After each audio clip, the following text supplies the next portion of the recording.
Chapter 1445. Even so, the Mongol army had to pay a huge price in order to obtain victory against the White Russian army.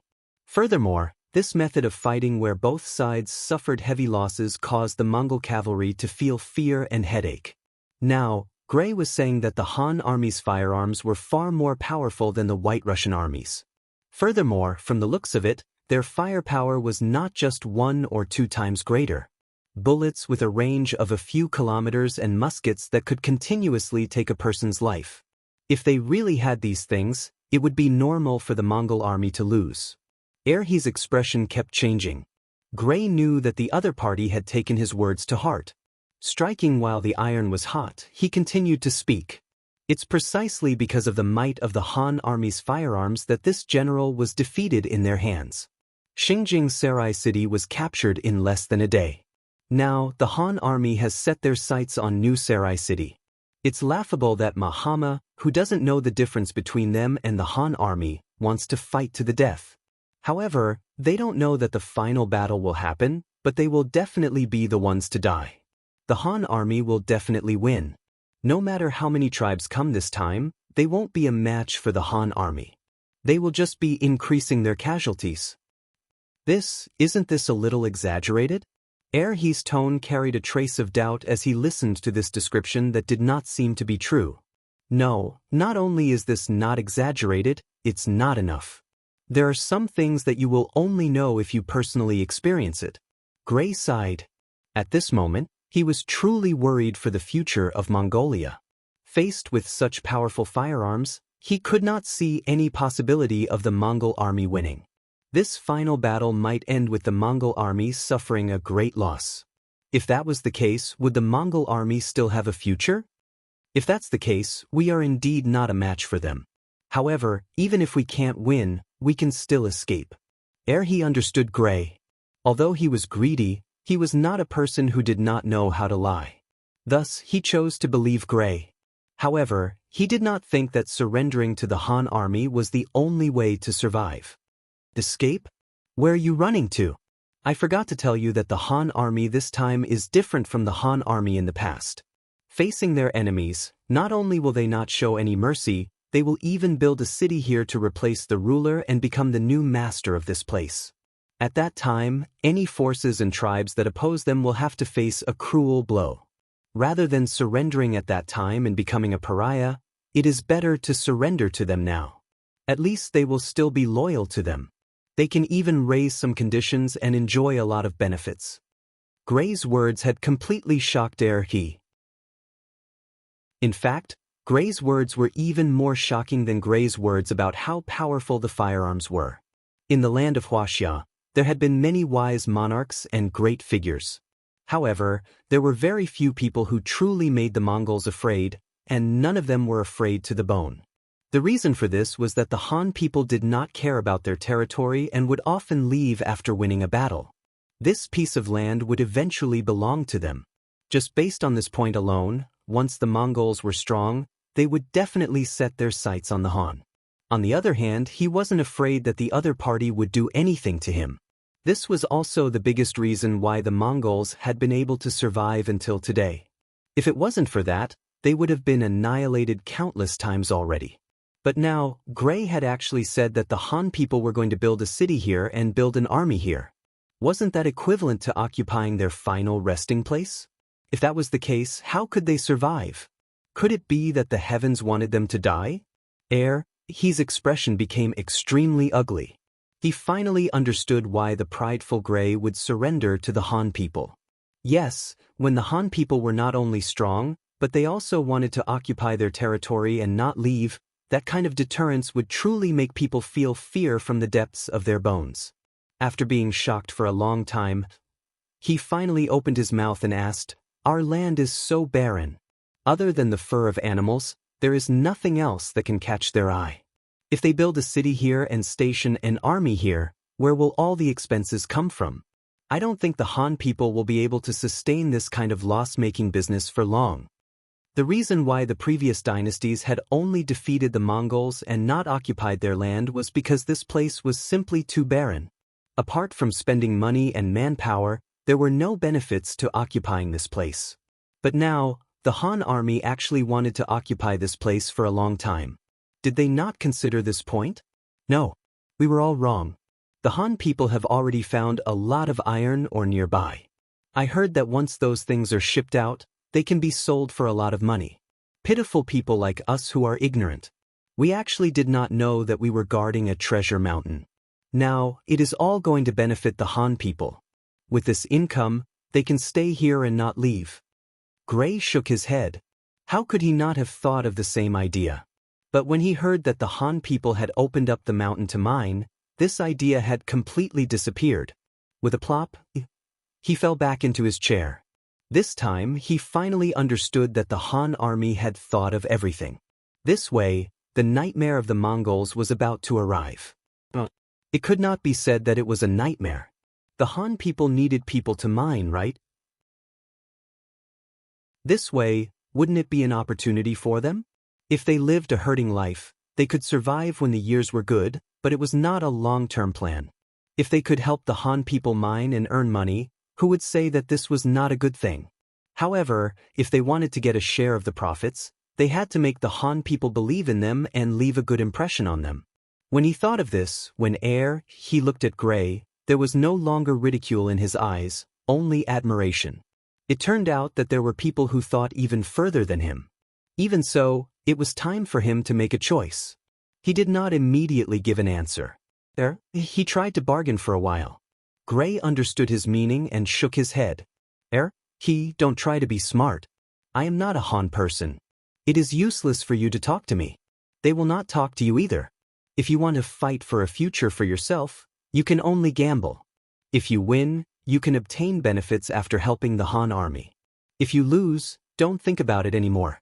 Of course, you can also choose to continue walking with Mahama and walk towards destruction together. As soon as he said this, he shut his mouth.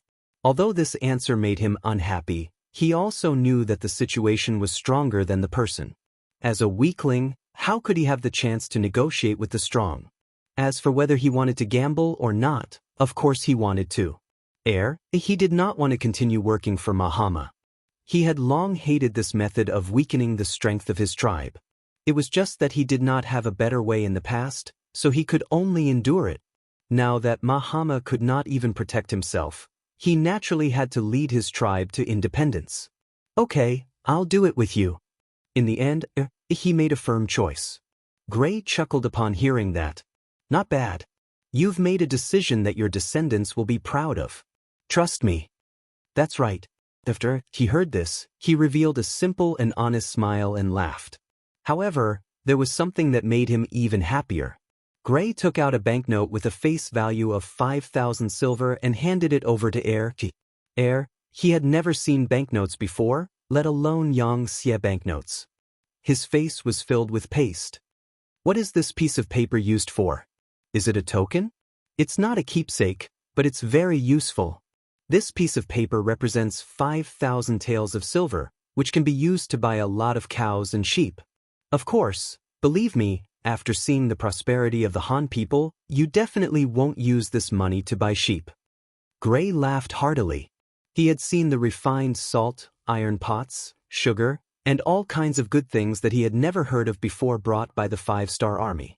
This was especially true for down jackets. It was much better than the leather clothes that they sewed themselves. Furthermore, these things could only be bought with the special silver of the Xianxia.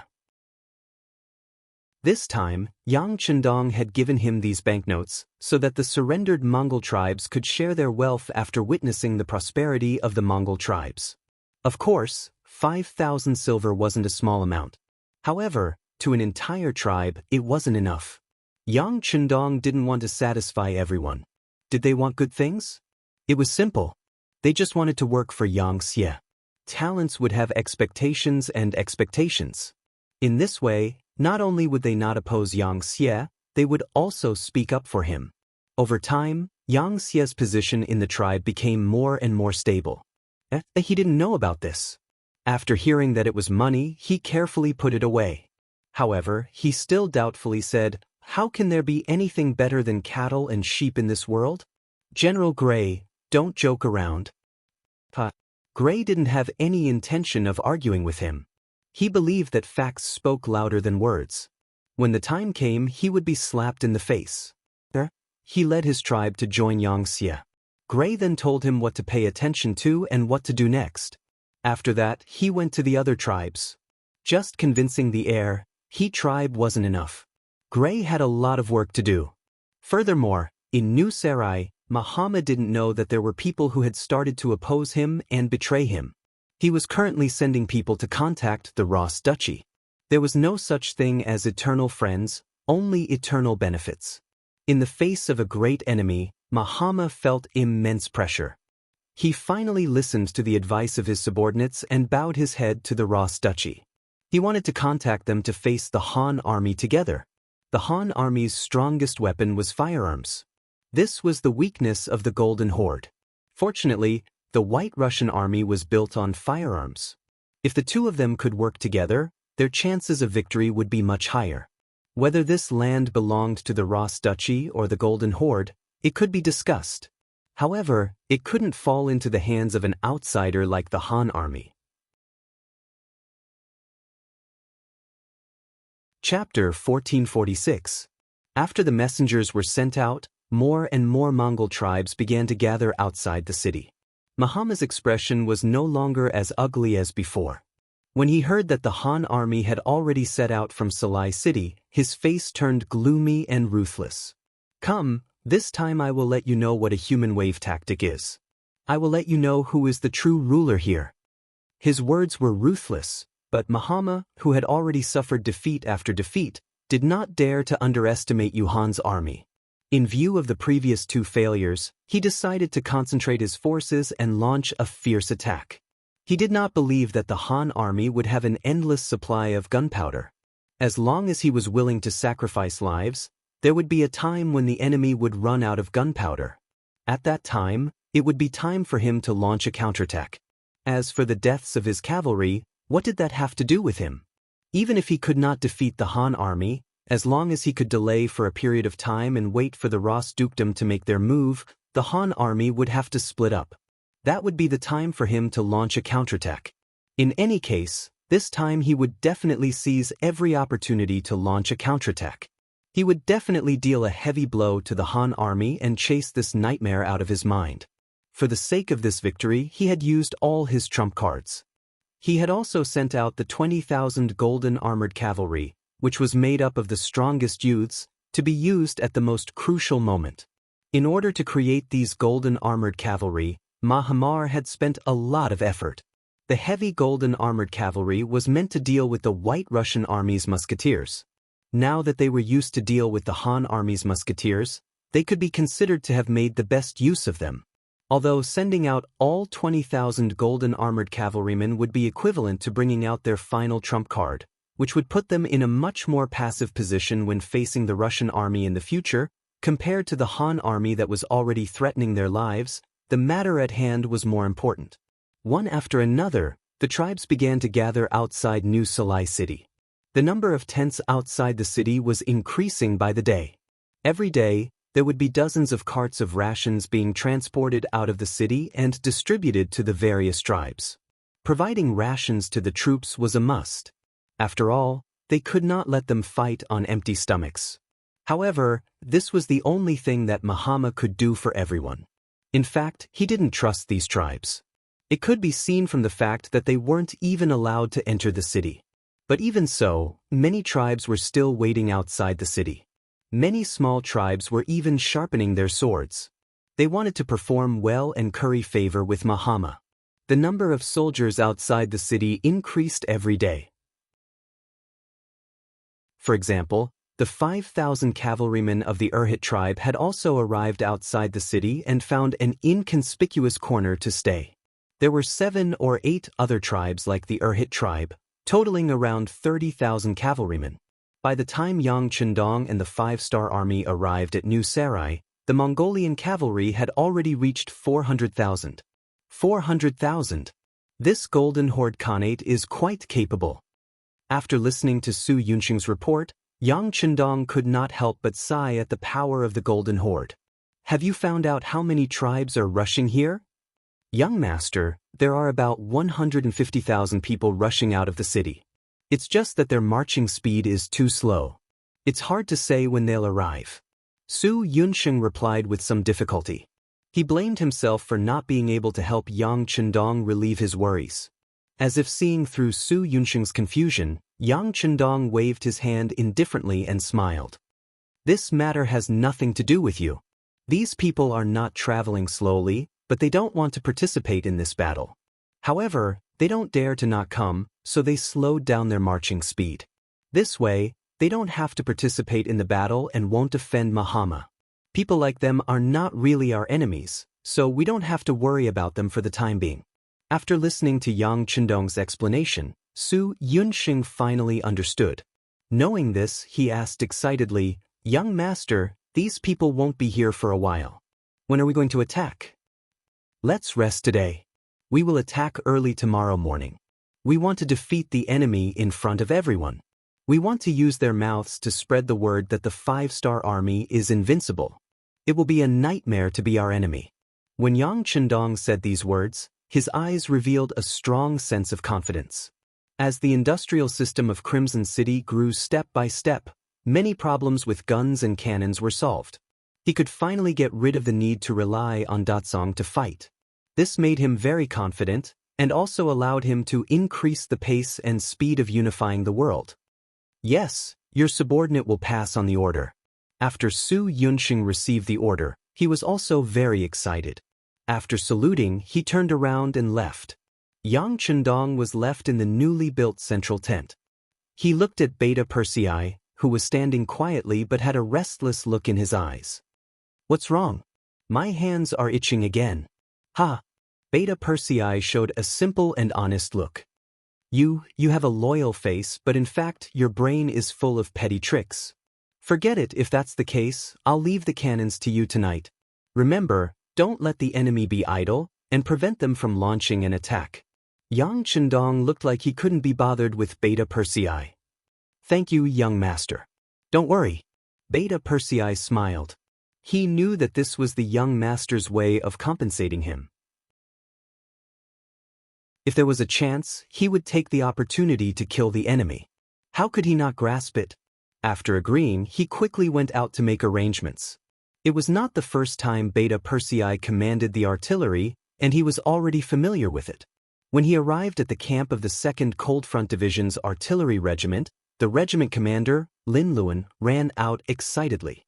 As if they were familiar with each other, he immediately asked, "Second brother, is there a mission?"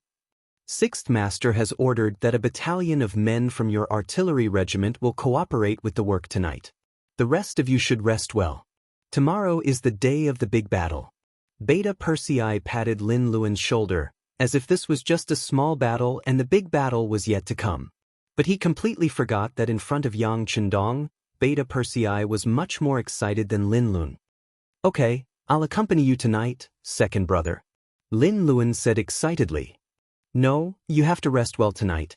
Tomorrow morning is the time for you to show your prowess." Beta Persei rejected him mercilessly.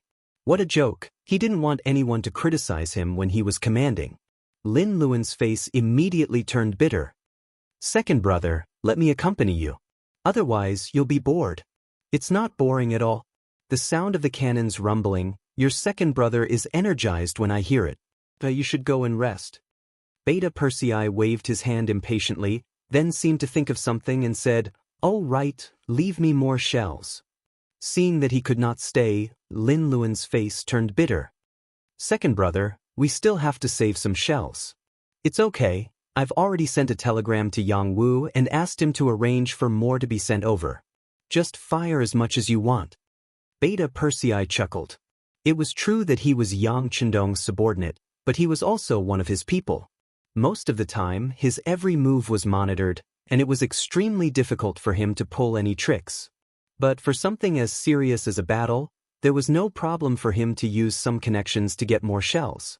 Even if he reported it to the young master, he was not afraid. Beta Persei even mentioned Yang Wu, and a smile appeared on Lin Luan's face again. With second brother's words, "I know what to do. Don't worry, there will be enough shells for tonight, hee hee." Lin Luan left satisfied and ordered his men to bring over a few more shells. Beta Persei was waiting for the sky to turn dark, waiting for the time to show off his power. Outside the city of New Sarai, many yurts were lit with smoke, and dinner was being prepared. The Han army had already set up camp 5 miles away, and they had also set up their military tents. Seeing that there would be a big battle tomorrow, everyone was seizing the time to rest. After all, for some people, tonight might be the last night of their lives. When the sky was completely dark, except for some troops in charge of night duty, most of the Mongolian soldiers went into their tents to rest. The time had finally come, and Beta Persei, who had been waiting impatiently for a long time, began to move the field artillery forward. Beta Persei's request was not high. He only wanted to push forward 1 mile. He wanted to ensure that the range of the field artillery could threaten more Mongolian soldiers. In order to cooperate with his actions, the new Second Army's 1st Division commander, Xiao Chao, led the cavalry to protect him. Second brother, it's about time. Seeing that the artillery had already pushed forward more than 1 mile, and if they did not stop, they would probably reach the enemy camp. Xiao Chao finally could not help but ask, "Oh, then here it is." Beta Persei showed a simple and honest smile, scratched the back of his head, and directed the field artillery to begin to adjust the direction of the artillery fire, measure the ruler, and lock on to the target. Although it was night, the Mongolian army's every move was clearly seen by the Mongolian army. After seeing the other side continuously approaching them in the night, they first watched silently. When the distance between the two sides was less than 3 miles, they were already prepared to charge, and were prepared to summon their troops at any time. At this time, the Han army suddenly stopped. This allowed them to heave a sigh of relief, and they also wanted to see what the other side was going to do. The artillery was blocked by the cavalry of a division. After everything was adjusted, the cavalry moved aside, and the artillery finally appeared. The Mongolian scouts also saw it clearly. "Not good, it's artillery. Quick, inform the rear." When a scout finally saw the Han army's actions, his heart trembled. He did not expect the Han army to use artillery in the night, and he shouted in shock. Chapter 1447. It must be said that the Golden Horde also had some cannons. However, compared to them, there were very few of them and their range was very short. Because of that, they did not dare to take the risk of using them in the dark. What if they were destroyed by the Han cavalry? On this point, the 5-star army did not have so many misgivings. Be it in terms of range or numbers, they were willing to take the risk. They also had the strength to take the risk. After all, there was still a regiment of cold vanguard soldiers mixed in with the 1st Regiment. The 2nd Regiment's 2nd Regiment's 2nd Regiment commander, Zhong Guangquan, was afraid that the enemy would not come. The cavalry dodged to the sides, and under Beta Persei's orders, the cannons began to fire towards the Mongolian camp. The direction of the cannons was towards the middle of the Mongolian camp.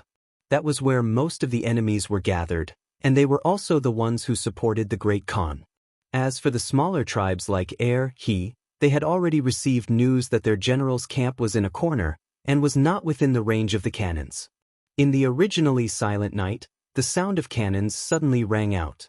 One by one, the tents were bombarded until there was nothing left. Who knew how many Mongolian soldiers were still sleeping when they were born, going to meet the Tingri that they trusted so much? There were a total of 50 cannons, and every shot was accompanied by 50 furious roars. Everywhere the cannons blasted, flames and cries of pain could be heard. The sound of the cannons alerted the other Mongolian soldiers, and they were unable to sleep. Instead, they walked out of their tents, their eyes and mouths wide open as they stared at the hellish scene in front of them. Amongst them were the leaders of the smaller tribes like He, who had been persuaded by Gray. They had crossed swords with the White Russians before, and had seen the power of their cannons. From their point of view, the cannons that could shoot a huge iron bullet with a single shot were already very terrifying. They were already a headache for them. However, in comparison, the cannons of the Han army were much more powerful. The cannons would explode after hitting their targets, causing shrapnel and metal fragments to fly in all directions. It was truly fatal. Did you not see the soldiers who were 7 or 8 steps away from the explosion falling to the ground? Even the warhorses they were riding couldn't escape. They were knocked down to the ground by the remaining power of the blossom bullet and screeched incessantly. Are these the cannons of the Han army? Many of the Mongolian soldiers who were not hit by the cannons looked at this scene with fear in their hearts. Many of them even exchanged glances with each other, as if to say, how could they resist the power of such artillery with mere manpower? If the Han army had such an endless supply of cannons, how could they fight this battle? How many people would it take to rush in front of them and brandish their sabers? As for he and the others, they completely believed Gray's words. This time, the Han army did not have a good feeling about this. It seemed that their choice to trust the other party and surrender was the right choice. The cannons were still firing. In less than an hour, hundreds of tents had been destroyed, and tens of thousands of people had been hit, either dead or injured. Finally, the cannons stopped firing as if they were tired and wanted to rest. On both sides of the cannon formation, regardless of whether it was the 2nd Cavalry Division of the new 2nd Army or the 2nd Cold Front Division, a sliver of disappointment appeared on their faces. Originally, they had assumed that the Mongolian cavalry would not be able to endure such torture and would take the initiative to charge over. However, who would have thought that after an hour of cannons firing, not a single one of them had charged over? This caused them to be greatly disappointed, and they scolded the Mongolian cavalry for not having any backbone in their hearts. Let's rest for a while and lower the temperature of the cannons before firing again. Beta Persei lit up a cigarette in satisfaction and threw the rest to the soldiers beside him. Then, without caring about his image, he sat down on the ground with a satisfied smile on his face. The previous round of cannons firing was extremely satisfying, and had also achieved the goal of not letting the Mongolian army rest. When he looked at the 5-star army camp behind him, they were still incomparably silent. Clearly, they had already received the news, and did not bother about the cannons firing. They should sleep if they had to. One side was full of energy after a night of rest, while the other side was extremely tired. Even in terms of soldiers, they had a 30% advantage. When Beta Persei thought about how all of this was achieved under his command, he could not help but feel extremely satisfied. The cannons of the Han army finally stopped firing, and the soldiers in the Mongolian camp heaved a sigh of relief. The Mongolian soldiers who were fortunate enough not to be hit by the cannons naturally rejoiced, but at the same time, they started to set up their tents. There was still a huge battle tomorrow, and they still needed to rest. However, it was a pity that the area in front of the city gates could not be used anymore. That area was filled with craters caused by the cannons, and the ground was also covered in blood. Furthermore, there were corpses everywhere, and the stench was extremely strong. They could not stay there any longer. There was not enough space, so they could only move to the sides. Using this chance, the tribes also moved their tents, moving to the sides.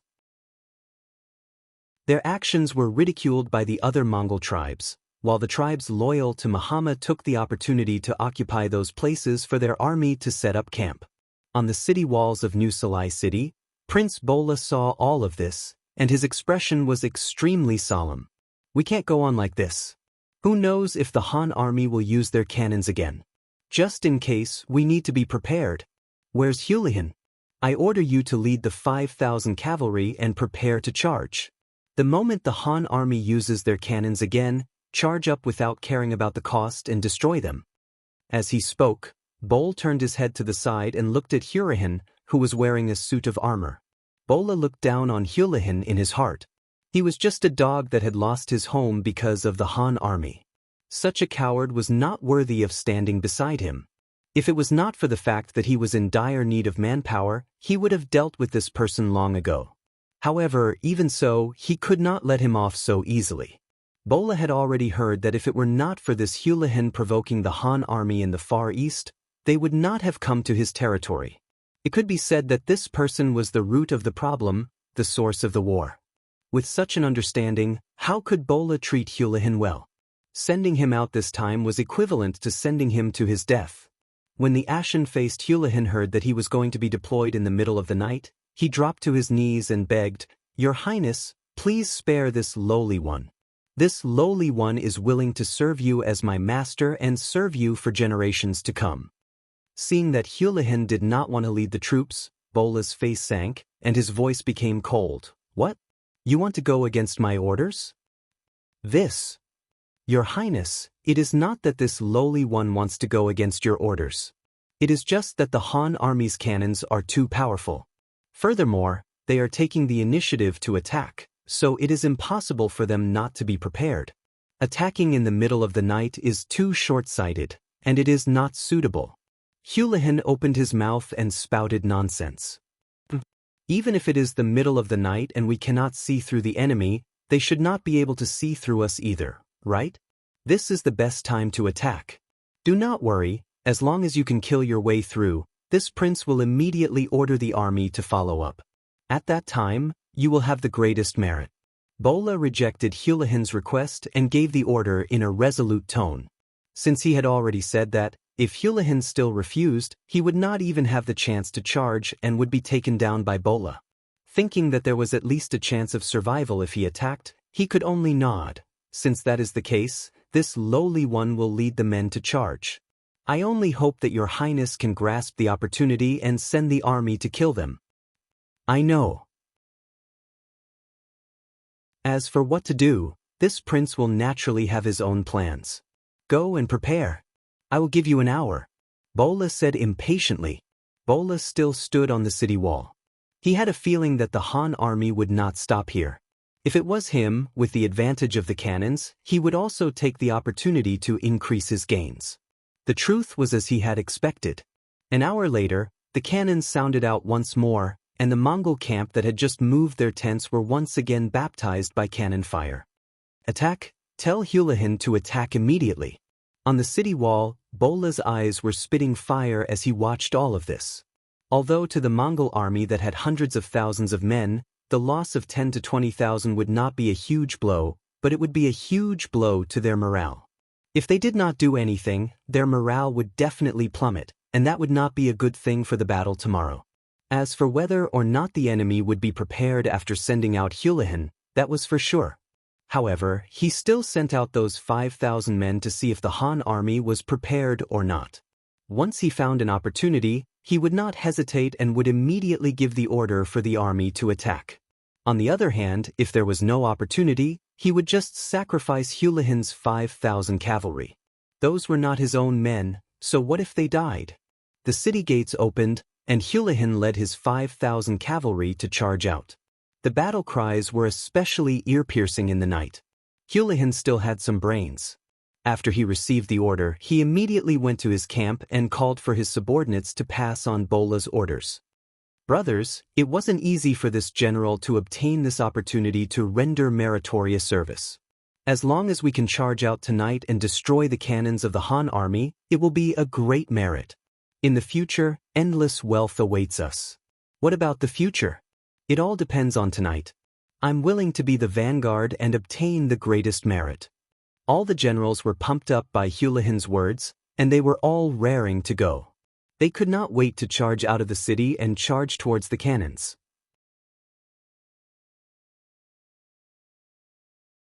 Chapter 1448. Thus, the moment the city gates opened, the 5,000 cavalrymen charged out of the city. However, the moment they stepped out of the city, they saw flames and cries of agony everywhere. It was as if a basin of cold water had been poured over their heads, causing fear to rise in the hearts of the cavalry who had originally vowed solemnly to fear. Previously, they were all in the city. Although they could hear the sound of the cannons, it was only hearsay. They did not see it with their own eyes. However, now that they saw the destruction of the city with their own eyes, they were afraid. Their horses were also afraid. They neighed continuously and did not dare to move forward. Charge! The military order is in front of us. There is no way back. Only by charging forward can we survive. Those who do well will be rewarded. Charge!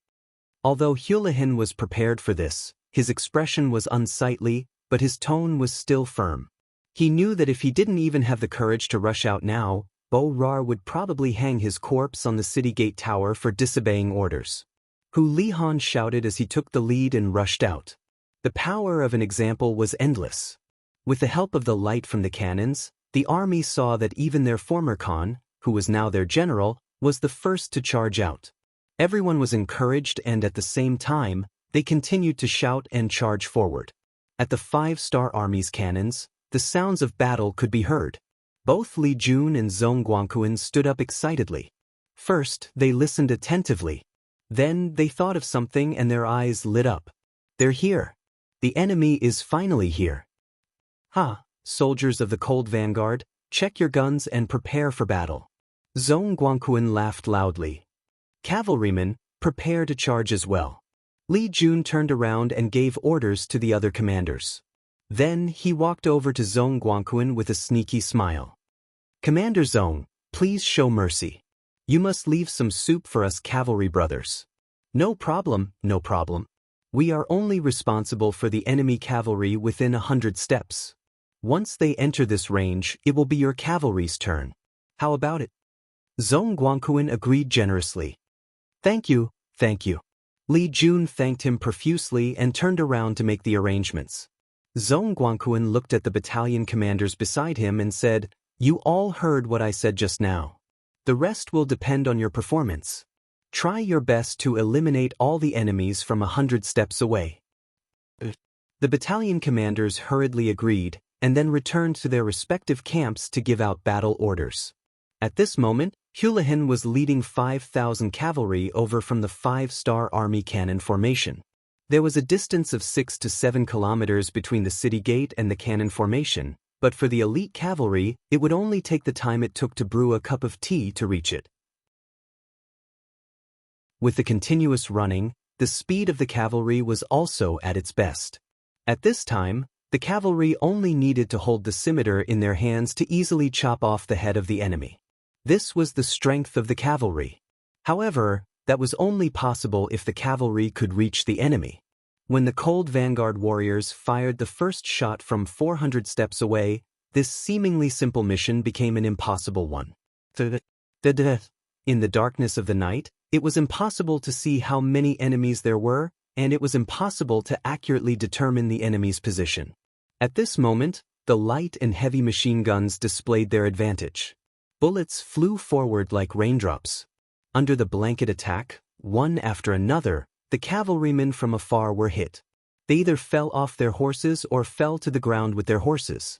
Hurahan had already slowed down not long after he started charging, intentionally falling behind. He had fought the 5-star army more than once, so he knew better than any of the Mongolian soldiers how strong the enemy was. Because of this, he knew better than anyone else the difficulty of the mission. He hid at the back because he wanted to act according to the situation. If they really charged in front of the 5-star army and made a contribution, he would stand out and take the credit. On the other hand, if things went wrong, he would find an opportunity to escape. Although this would incur the wrath of Bola, it was nothing compared to staying alive. Hulahan's idea was good, but he neglected one point, which was the power of the 5-star army's guns.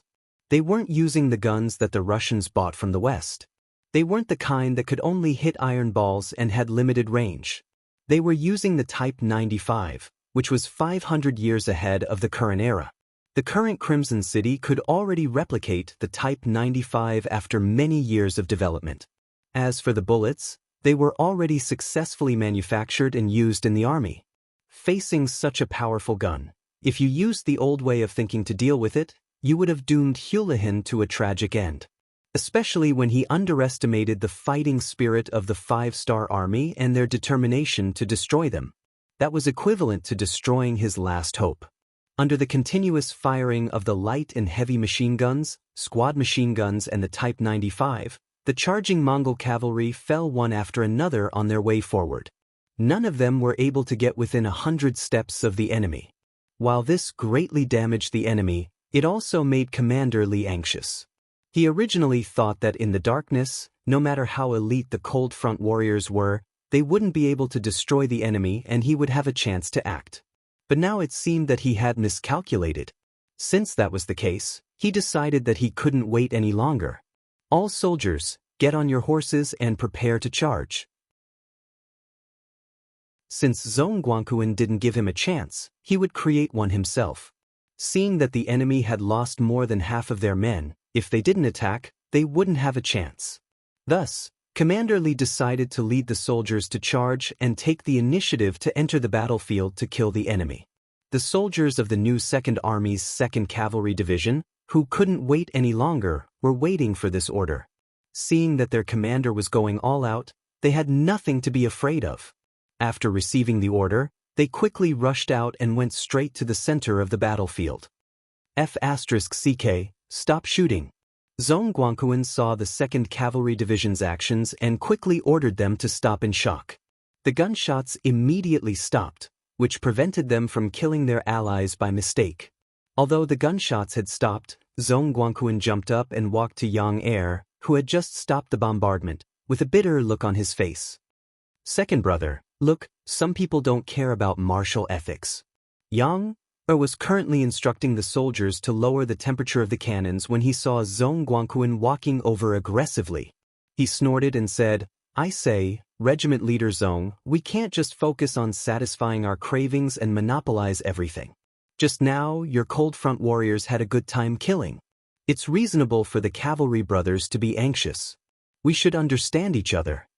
Beta Persei's answer was obviously biased towards the new Second Army, which made Zhong Guangquan a little dissatisfied. He thought to himself, when it comes to eating alone, I'm afraid no one is better than you, Beta Persei. Look, you even sent Commander Lin Luan back. But he didn't dare to say these words out loud. If he really offended Beta Persei, even their commander, Xiao Feng, wouldn't be able to protect him. Zhong Guangquan didn't say anything. Beta Persei's purpose of suppressing their momentum had been achieved, so he said like a good old man, okay, when Commander Li comes back later, I'll talk to him. Your cold front warriors performed very well this time. I'll report to the young master later. But remember to guard against arrogance and rashness. You have to know that a big reason for your excellence is the advanced firearms in your hands, understand? It was precisely because the cold front warriors had mastered the most advanced firearms that they had such powerful combat power. But when they won so many battles, they seemed to think that they represented powerful combat power. Yang Chendong had mentioned this to the cold front warriors more than once. Beta Persei did this because he was following Yang Chendong's orders. When these words fell into Zhong Guangquan's ears, his expression became incomparably serious. He knew that he did have the intention to eat alone just now, and Beta Persei saw through it. Thinking that this time was a reminder, he was afraid that he wouldn't let it go so easily next time. He immediately said with an attitude of admitting his mistake, Second brother, you're right. I was indeed a little impulsive just now. But if there's a next time, we'll definitely discuss it with the cavalry brothers. This attitude is needed. Beta Persei's expression became much better, and he nodded in satisfaction. The gunshots stopped, and the Mongolian cavalry who were lying prone on their horses felt the pressure on them lessen. The people in front were either dead or charging forward. Hulihan, who was hiding at the back, had a look of joy in his eyes. It must be that the Han army's firearms ran out of ammunition. Hulihan thought to himself. Wasn't this where his opportunity lied? He immediately got up from his horse and shouted, Brothers, the Han army's firearms are out of gunpowder. This is the time for us to perform meritorious deeds. Charge! Those cavalrymen who were scared out of their wits were originally in a daze, but when they heard their generals shout, they were all overjoyed. Didn't they persevere until now to perform meritorious deeds? Now that the opportunity had come, who would think of letting it go? Everyone immediately sat on their horses and waved their sabers, shouting and yelling once again. However, what welcomed them was not silence, but a stampede that shook the mountains. With Division Commander Li at the lead, more than 8,000 cavalrymen charged forward. Each of them held their breath and charged forward. The soldiers of the 2nd Cold Front Division had their fill, but how could the cavalrymen who became spectators be satisfied? Seeing other people perform meritorious deeds, they were also itching to perform. Finally, the division commander toughened up and gave the order to charge. Which soldier did not rush forward, afraid that if they were a step late, they would not be able to perform any meritorious deeds. Close to 10,000 cavalrymen, their morale was high, and their killing intent was heavy. The moment they clashed with the Mongolian cavalry, they swept through them. They held divine sabers in their hands, which were not only sharp, but also tough. The soldiers of the 5-star army roared as they charged forward. As they waved their sabers, the war horses crossed each other, and the Mongol cavalrymen were sliced in half. Their horses fell to the ground one after another, letting out a neigh before they died.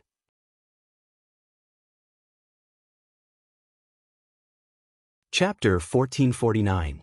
Hurahin charged forward with hope, but that hope quickly turned into disappointment and then into despair. He would never have thought that the 5-star army would dare to charge with cavalry. At this moment he finally felt that there was no path to heaven and no door to hell. If it was just a musket attack, as long as he didn't charge into the effective shooting range of the enemy, they wouldn't be able to do anything to him. But it was different with cavalry. When the enemy came in front of him, he didn't even have the chance to dodge or escape. Within a short period of time, Hulahin saw his subordinates being slaughtered off their horses one by one. Their horses fell to the ground in rows. Hulahin's face was filled with shock as he turned his horse around and fled. At this moment he had forgotten all about the merits and the charge. The only thing that mattered to him was his survival. "Tisk, where do you think you're going?"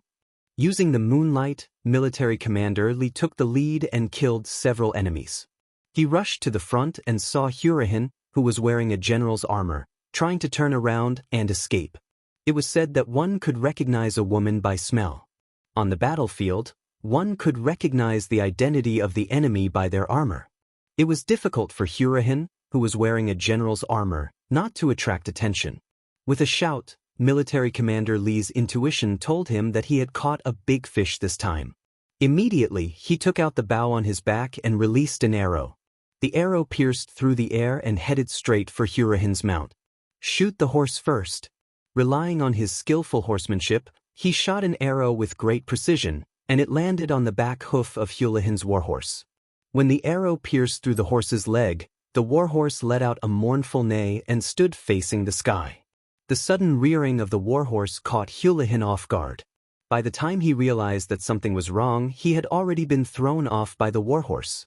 After a roll, he felt pain all over his body. Needless to say, this fall had injured his bones. However, on the battlefield, life and death were only a matter of an instant. At this moment, Hurahin didn't even have time to check on his injuries. All he needed to do now was to continue running. Enduring the pain in his body, Hulahin stood up. Before he could identify the direction, a strong gust of wind hit his body. Instinctively, he raised his sword to block. With a crisp ding sound, a strong force passed through his right arm and knocked Hurahin, who had just stood up, back to the ground. The man borrowed the horse's momentum and his strength increased by more than 2 times. Hurahin was once again injured by this attack, and he fell to the ground once more. With injuries on top of injuries, Hurahin felt that standing up had become a luxury. At this moment, a scene that made his hair stand on end happened. The warhorse that had just chopped him down had turned around and charged towards him once again. Hurahin cursed in his heart and gathered all his strength to crawl on the ground as quickly as he could. At this moment, there was only one voice in his mind, and that was to escape. Even if he had to crawl, he had to escape. With a chila sound, Hurahin felt a sudden pain behind him. The strength that he had just gathered in his body dissipated. Feeling that the horse on him had been chopped in half and hot blood was flowing from its back, Hurahin's eyes finally revealed a look of despair. At this moment, the scene of him leading his troops into the far eastern region of Al City unknowingly appeared in his mind. Thinking back to that time, how glorious was he? He never showed mercy to his opponents and killed as he pleased. How long had it been and this scene was about to happen to him? Perhaps if he could redo his life, he definitely wouldn't have chosen to be enemies with the 5-star army. Li Jun stopped his horse and looked at the back of the enemy who was still trying to fight back. He shook his head and said, "Don't blame anyone. If you want to blame someone, blame yourselves for being enemies with our 5-star army." After he finished speaking, Li Jun once again bent down and raised his blade. A bloody head flew into the air. Hulahin, who had once dared to take the initiative to find trouble with the five-star army, had become an ice-cold corpse. Following Hurahan's death, the 5,000 cavalrymen he led on the battlefield were either dead, injured, or surrendered. After not seeing a single enemy on the battlefield, Li Jun's division commander was satisfied and returned with the army. On the city tower of New Salai City, scouts were constantly reporting the results of the battle. They reported Hurahan's death and the 5,000 cavalrymen's annihilation to Prince Bola. Hiss! Bola only felt his teeth hurt. Although this was the result he had long expected, when it happened he couldn't help but feel a chill in his heart. Not only did the Han army have powerful firearms, but even their cavalrymen were so fierce. Could they really win against such an opponent? This was the first time Bola felt a sense of helplessness and fear of the unknown future. This night was spent amidst the gunfire. Every half an hour, there would be the sound of cannon fire. Whenever someone tried to launch a cavalry charge, what awaited them was endless gunfire and a crazy cavalry charge. This scene only ended when the sky began to brighten. During the night, the Mongolian army didn't get any rest. They spent the night in fear because no one could guarantee that the next cannon fire wouldn't fall on their heads. When the sky was bright, Yang Chendong also walked out of the tent. At this time, he was clearly in good spirits. After sleeping all the way until dawn, his mental state was at its peak. Young master. As soon as he walked out of the tent, Beta Persei excitedly greeted him, then laughed foolishly. There was no need to say anything. Just by looking at Beta Persei's appearance, he knew that last night's harvest was not small. What's the matter? Are you here to report the results? Yes, young master. Beta Persei said with a happy face. Young master, according to incomplete statistics, we killed and injured more than 30,000 enemies last night. Among them, we destroyed more than 800 of the enemy's tents. They didn't get any sleep last night. It seems that our chances of winning today's battle are much higher. Not bad. Hearing the results, Yang Chendong was also very satisfied. The meaning of last night's battle was not how many enemies were killed, but how much courage the enemy had. As a result, how could an army without morale be a match for the high-spirited five-star army? Well, you've been tired all night. Go and rest. Yang Chendong said with concern, then prepared to go to the front line to supervise the battle. No, young master, I'm not tired. Beta Persei shook his head vigorously. They were facing a battle with hundreds of thousands of people today. How could he miss out on such an occasion? As for not resting for a night, it was really nothing for people like them who lived on the battlefield all year round. Seeing that Beta Persei wanted to continue to fight, Yang Chendong had no intention of stopping him. There were some things that even if he spoke, he could stop the other party's actions, but he could not stop the other party's anxious heart. If that was the case, it was better to let Beta Persei continue to fight. Okay, if that's the case, you continue to take care of the artillery regiment. Oh right, those 8 mortars, get ready and wait for orders. See if you can shoot down a big guy. Beta Persei, who had long been used to commanding artillery, immediately agreed with a smile. Young master, you're good, huh? The sky was bright, and Bola also let out a long sigh of relief. Although he didn't have much confidence in winning the upcoming battle, at least they could fight back during the day.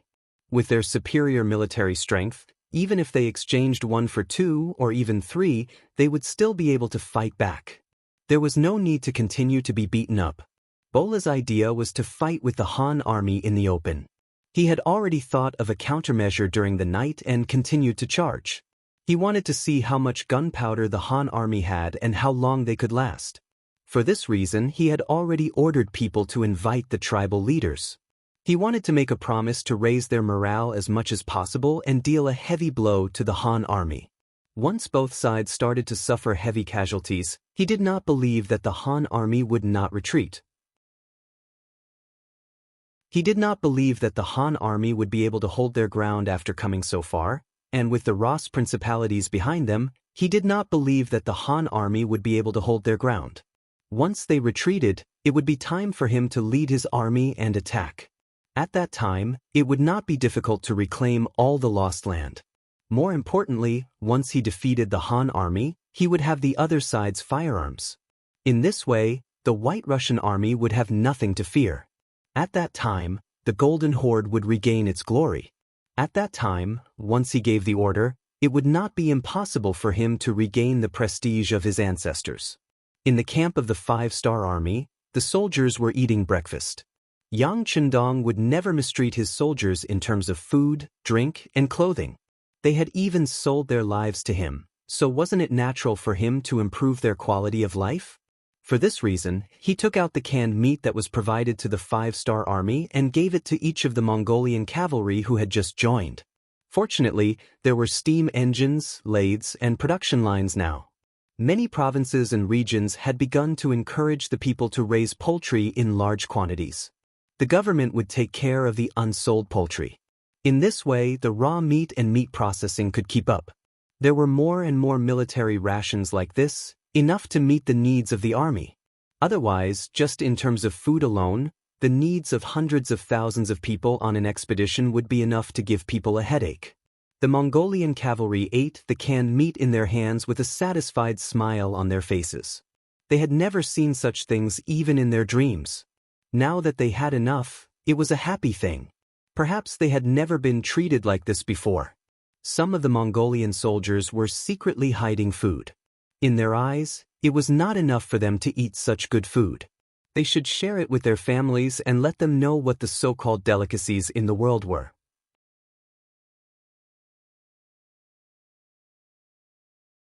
Chapter 1450. He had already expected something like this to happen. He also knew that people who were used to living a hard life valued food. Yang Chendong had already given the relevant orders.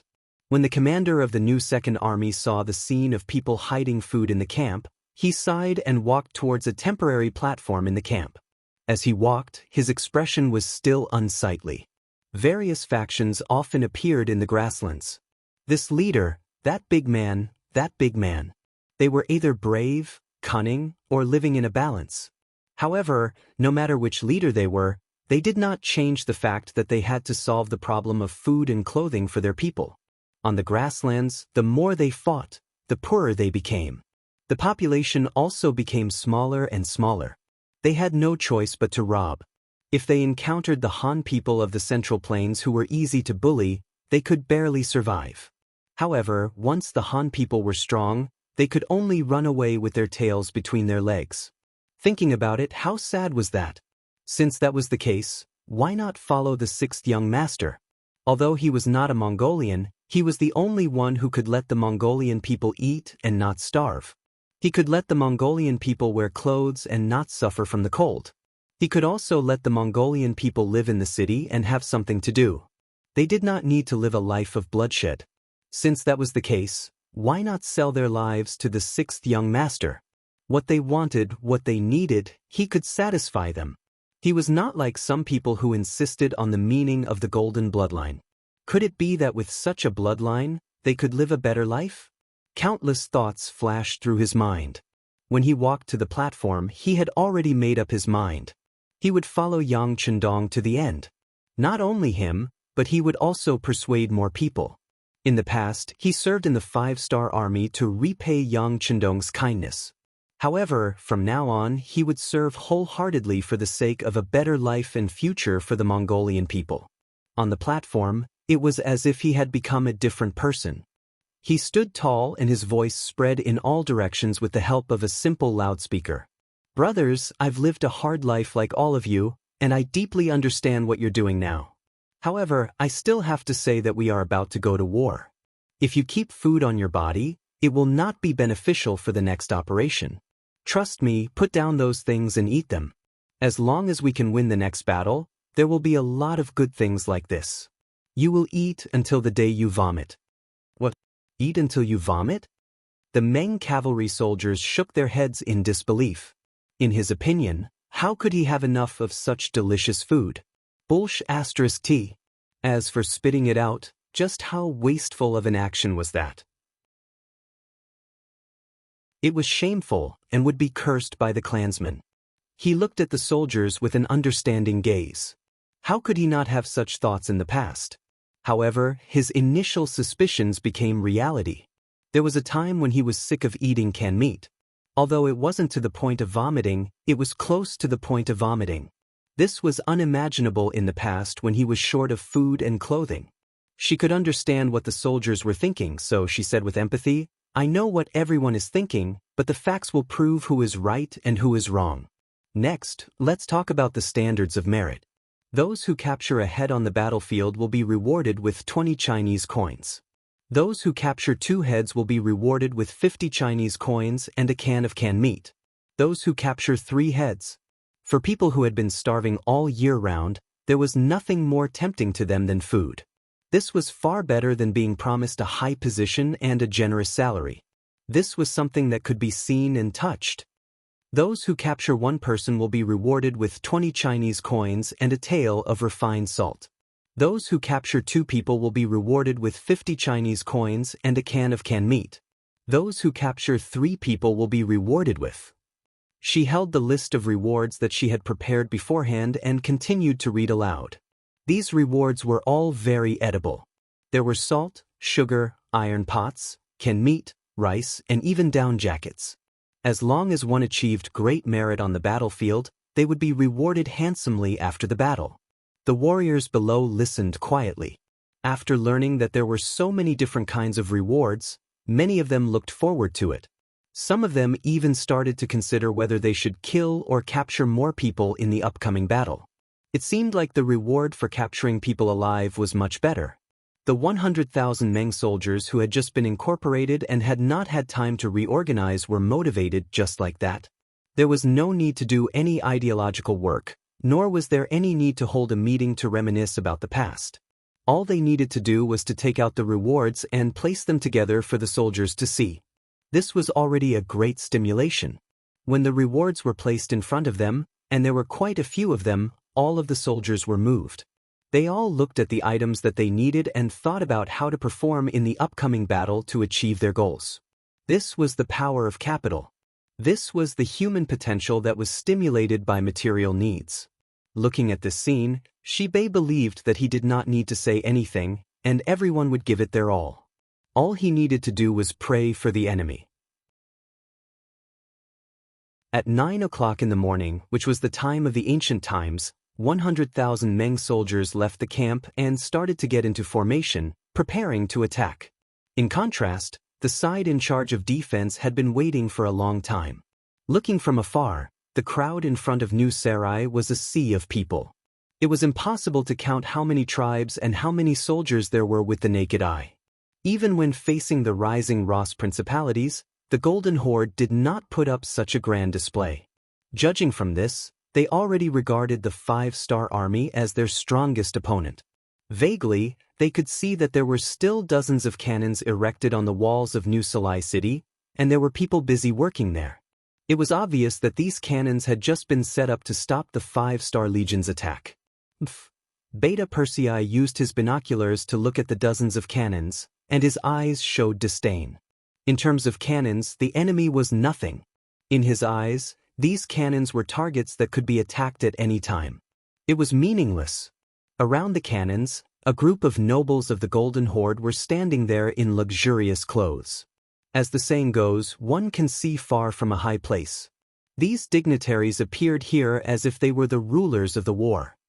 Take a look and see if you are familiar with any of them. Yang Chendong also noticed the changes on the city tower and handed the binoculars to General Gray, who had just finished persuading the nobles. He reached out and took the binoculars respectfully, then looked up with a hint of excitement. He had heard of this divine tool that could easily see thousands of meters away, but this was the first time he used it. He could not help but feel excited and nervous. It took him a while to familiarize himself with the use of the binoculars. When he looked up at the city wall, he quickly said excitedly, "I see it, I see it. The Khan is on the city tower." Bahama? When he heard the Khan's voice, Yang Chendong was also interested. "Yes, it's a Hama." Gray's face was a little red, and he was a little embarrassed. He had forgotten that he was no longer a member of the Golden Horde. He had just said the Khan out of habit. "Ah, very good." When he heard that Ahama was on the city tower, Yang Chendong also became excited. If they could get rid of the enemy's big boss at the start of the battle, then this battle would be much easier. He estimated that the Khan was at least 6 miles away. Muskets would definitely not be able to hit him. Even if field cannons could hit him, their power would inevitably be limited. If they missed, the enemy would escape, and they would miss a great opportunity. Well, inform Beta Persei to use the mortars. They must hit accurately and solve the biggest problem in one shot. Also, inform Tianyu to fly up and attract the enemy's attention. Yang Chendong quickly came up with a plan in his mind and immediately told Pan. This time, in order to deal with the Golden Horde, Yang Chendong sent a telegram to the Air Force of Chichen City to rush over. Compared to when the Air Force was first established, they had nothing. Now, the Air Force had become an army of its own. Although they could not build a real plane to give them a platform to display their abilities. But there was no problem in controlling hot air balloons, hydrogen balloons, and individual paragliders. They could also complete the ability to launch gunpowder attacks from high altitude and land. At this time, the commander of the Tianyu army was checking the equipment of the soldiers at the back of the army. For a long time, the Air Force was like a deaf person's ear decoration. It had an empty name, but no actual power. Because of this, Tianyu always had a feeling of being unable to raise his head. Especially when the city lord's mansion allocated a huge amount of money to the Air Force every year, he felt even more pressure. Fortunately, no matter what other people thought of them, the sixth young master always supported him. If he wanted money, he would give him money, he would give him people, and he would give him technology. After receiving support from all sides, Tianyu had been suppressing his anger for a long time. Ever since he achieved military merits in pacifying Ryukyu Island, he was even more convinced that the Air Force was a powerful force. Then he worked hard day and night. Next, he led people to break through one obstacle after another. The problem of the hot air balloon's direction of ascent, the problem of the load, the problem of the stability of the altitude, the problem of the accuracy after dropping the explosives, including when to let it explode, to what extent the accuracy was, and so on. There were also hydrogen balloons that could fly higher and individual paragliders, how to carry out activities and reconnaissance behind the enemy's back, and so on. Over the years, the problems were solved one after another, and then they were solved again. Until now, the problems encountered have been solved, and the exercises have been done many times. Now, they only lacked real combat experience.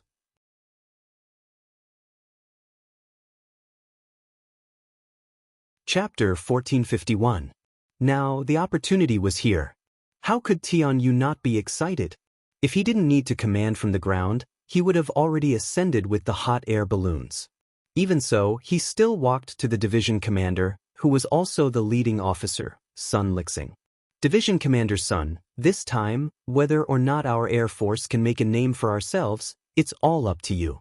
Do you have any questions? I promised to complete the mission. Sun Lixing wasn't tall, and his body was thin. But his overall balance was very good, and most importantly, he wasn't afraid of heights. There was an experiment where when the hydrogen balloon ascended to more than 1,000 meters, he could still remain calm, as if he was on land. This kind of psychological quality was tailor-made for air, so his military rank rose again and again. And this time, the actual combat command mission was given to him by Tianyu after careful consideration. He firmly believed that this person would be able to complete the mission well. Good, remember, keep an eye on my flag to ensure that my orders are carried out smoothly and destroy the main target. Tianyu patted Sun Lixing's shoulder again and said earnestly. At this time, the communications officer came over and conveyed Yang Chendong's order to ascend into the air. Tianyu thought to himself, here it comes. Next, he looked at the spectacular scene of 50 hot air balloons ascending into the air. The 5-star army decided to use the hot air balloons, which was one of Yang Chendong's trump cards. The range of the mortars was only about 13 miles. Compared to his target, it was still too far away. Although there were more powerful cannons in the warehouse, Yang Chendong didn't intend to use them. He believed that with his current strength, it was enough to defeat the Golden Horde. Yang Chendong was prepared, and the Golden Horde certainly wouldn't passively take a beating. Just as both sides were mobilizing their troops and preparing for a great battle, their reinforcements arrived. From afar, the gates of New Salai City opened wide, and a steady stream of cavalry swarmed out. Not only that, the other gates opened one after another, and more cavalry rushed out of the city, then gathered together and circled to the front of the battlefield. Haha, this time I want to see how the Han army will defeat this Khan. Standing on top of the city gate tower, Mahama laughed heartily as he watched more and more cavalrymen join the battle. His expression was extremely confident. This time, in order to deal with the Han army, he had spent a lot of money and agreed to a series of conditions. In the end, he managed to invite two powerful reinforcements, the 150,000 Circassian cavalry and the 100,000 Alan cavalry. There were 250,000 cavalrymen in total. When they appeared on the battlefield, it was as if they blotted out the sky. The surging cavalrymen covered the entire battlefield, giving people a feeling that they were endless. When the 250,000 cavalrymen raised their scimitars and shouted the word, "Kill," their murderous aura surged. Even though the cavalry of the new Second Army were brave and experienced in battle, they were still frightened by the enemy's formation. The appearance of 250,000 cavalrymen was something that even Yang Chendong did not expect. Because they came in a hurry, the intelligence department did not have time to infiltrate New Salai City. This was also because Yang Chendong's attack was too fast, so fast that the intelligence department did not have time to implement their plans. The sudden addition of 250,000 cavalrymen made the Mongolian cavalrymen, who had been tormented for an entire night, feel more confident. In terms of military strength alone, the Golden Horde had more than 500,000 men, while the Han army only had about 200,000. This was more than twice the number of the Han army, giving them hope of victory. Good fellow, there are quite a lot of people. Ha! The heartless Beta Persei laughed heartily. Only a careless person like him would ignore the enemy's numbers. He thought that with so many enemies, how many could he blow up with one shot? Wouldn't that be great? There was also another person who was not afraid, and that was Yang Chendong. Yang Chendong already knew about the Circassians and the Alans. According to his plan, after dealing with the Golden Horde, he would deal with them. If they were obedient, it would be fine. If they dared to resist, he would just kill them. However, he did not expect that they would take the initiative to appear on the battlefield. This saved him a lot of effort, and he could kill them all in one fell swoop. Men, raise the flag and bring me my golden cloak. Yang Chendong's eyes were calm as he said calmly. What he wanted to do was simple. He wanted to stand on the front line and let all the soldiers see him at any time to encourage their determination to fight. As long as his flag did not fall, the soldiers' mental support would be there. This way, they could win this battle. With 200,000 against nearly 600,000 enemies, even if Yang Chendong had firearms in hand, he couldn't have the slightest carelessness. He was no longer a rookie on the battlefield. On the contrary, as the god of war who had lived two lives, he knew very well that once the army's morale collapsed, they would be defeated like a landslide. When that time came, even the most powerful firearms in one's hands would be useless. Countless history had proven that the decisive factor on the battlefield was not whose weapon was more powerful. In the end, it still depended on the person holding the weapon. Otherwise, there would not have been a victory against the M and C, and there would not have been the birth and emergence of a new Z country. The bigger the battle, the more important morale was. In order to boost morale, Yang Chendong rode on the white dragon with a golden cloak draped over his body. At this time, he stood in the middle of the army like a god descending from the heavens. When his eyes casually swept across the troops in his camp, the soldiers in his line of sight all straightened their bodies and held their heads high. They wanted to show their best side to their king. They wanted to use practical actions to prove that they were the best. When the flag was raised, the soldiers of the five-star army saw it clearly. As the enemy, the soldiers of the Golden Horde also saw it clearly. Mahama and the others on the city gate tower also saw it clearly. Haha, are they trying to show their determination? If so, who doesn't know how to do it? Men, raise the Khan flag. Mahama said, not to be outdone. He also wanted to show his determination. In terms of courage, he was not inferior to anyone. Because the blood of the Golden Horde flowed in his body, he was the noblest existence. After receiving the order, a Khan flag with the totem of a wolf's head was raised on the city wall. This scene was seen by even more soldiers of the Golden Horde. Immediately, a loud roar rose into the sky. Kill, kill, kill. The sound of killing shook the sky. This was also a sign that the war was about to begin. It could be imagined that soon, this place would become a purgatory on earth. Soon, rivers of blood would flow. Hey look, what's that? Because of the appearance of the Khan flag, the morale of the soldiers of the Golden Horde was extremely high. Suddenly, one white dot after another appeared in the sky in their line of sight. After that, the white dot seemed to be slowly approaching them. The Mongolian cavalry had never seen or even heard of hot air balloons.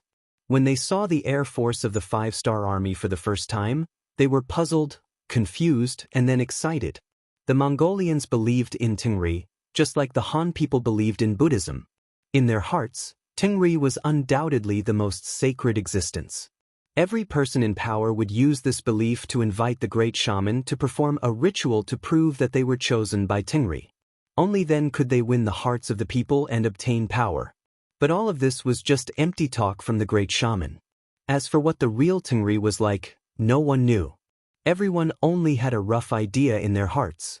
Tingri had the word Tian in its name, so it should be high up in the sky. Now, the appearance of the hot air balloons was like the manifestation of Tingri's spirit. It gave people a feeling of unattainable height, as if a miracle had appeared. Heavens, it must be Tingri's spirit. There were devout believers in the crowd. When they saw the white getting closer and closer to them, they could not help but dismount from their horses and kneel on the ground, kowtowing 3 times and kowtowing 9 times. With someone leading the charge, more and more Mongolian cavaliers began to imitate him. They knelt on the ground and shouted, "Long live Tingri!" At the same time, they also voiced out the thoughts that they had thought about many times in their hearts, hoping that they could use this chance to make it come true. On the city gate tower, Mahama also saw this scene. Compared to the people below, his mind was much clearer. He knew that the so-called Tingri was the belief of the people above, and it did not really exist. Otherwise, why hadn't any of his ancestors seen it before? Why had they not even heard of it? He knew that this was not Tingri, but seeing that the soldiers had chosen to believe, he decided to use this to his advantage. He quickly made a decision and knelt on the ground. At the same time, he shouted, "Thank you, Tingri, for coming to support us." He saw the shamelessness of the Han people and came to help us. Using the power of belief, he had successfully gathered the hearts of the people. With this shout, everyone was enlightened. So Tingri's spirit is here to help us. Since that's the case, what is there to be afraid of? We will definitely win this battle. More and more people knelt on the ground with a devout expression. Even he and the others who were dissatisfied with Mahama also knelt on the ground. There was another voice in their hearts. Could it be that the people of the Golden family were really the children of Tingri? If that was the case, wouldn't betraying Mahama be the same as betraying Tingri? Did I do something wrong? The appearance of the hot air balloons caused a trace of chaos on the originally tense battlefield. It also diluted the killing intent. Everyone's eyes were focused on the direction of the hot air balloons. Even the 100,000 Meng soldiers who had just surrendered were getting restless at this moment.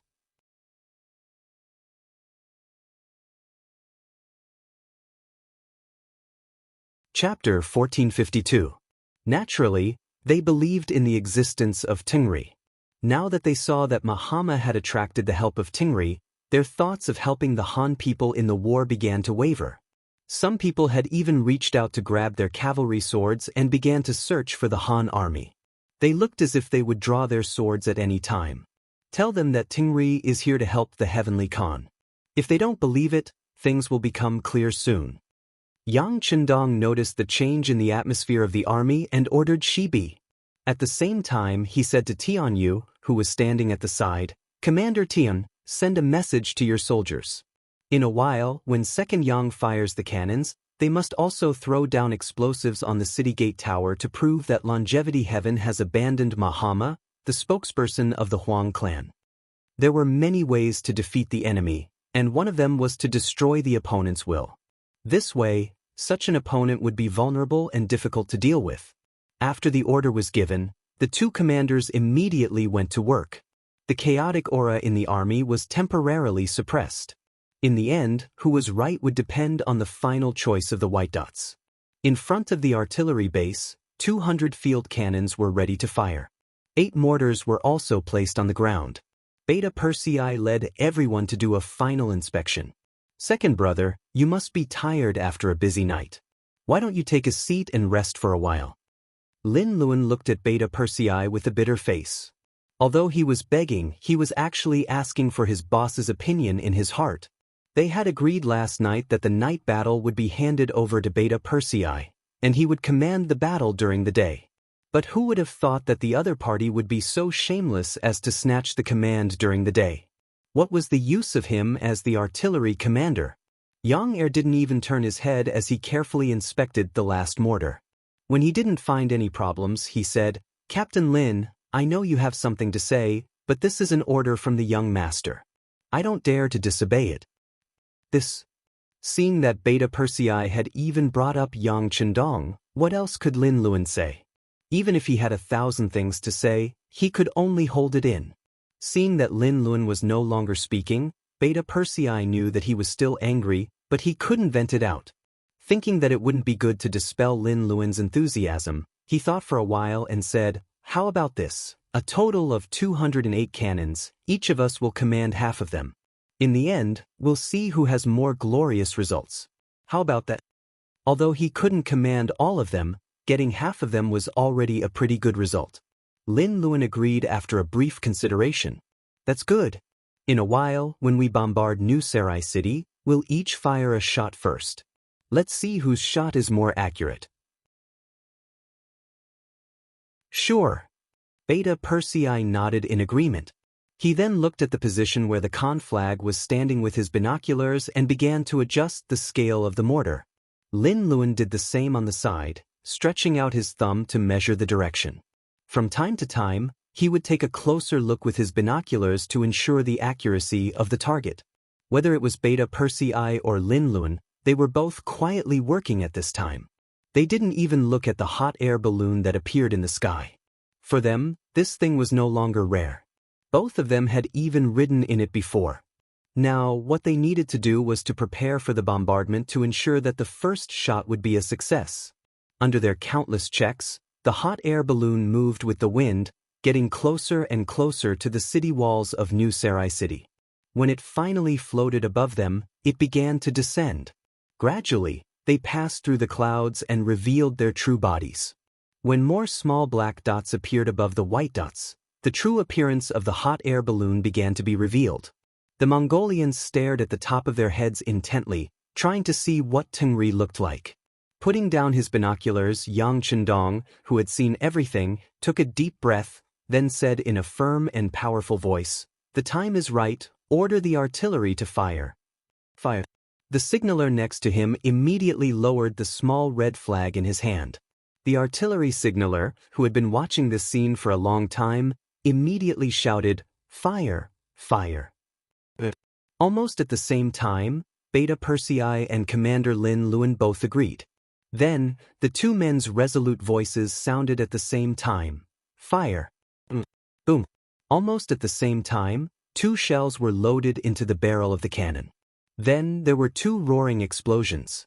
The 2 shells pierced through the sky and went straight to the place where the Khan flag of New Sarai City was located. At the same time, the roaring sound pulled the minds of some people who were looking up at the sky back to reality. Before they could figure out what was going on, a deafening explosion came from the top of New Sarai's city tower. Then, a ball of fire flashed, and 2 large craters appeared on top of the city tower, along with a group of nobles who had been hit by the cannons. Under the precise adjustment, the 2 shells hit the vicinity of the Khan flag, and the one fired by Beta Persei fell directly 3 meters away from Mahama. The powerful artillery directly sent him flying, and in the process of flying, Mahama fainted with blood all over his body. Mahama was killed by the explosion. This scene was seen by many soldiers on the battlefield. For a moment, many people burst into tears. Most of them were frightened.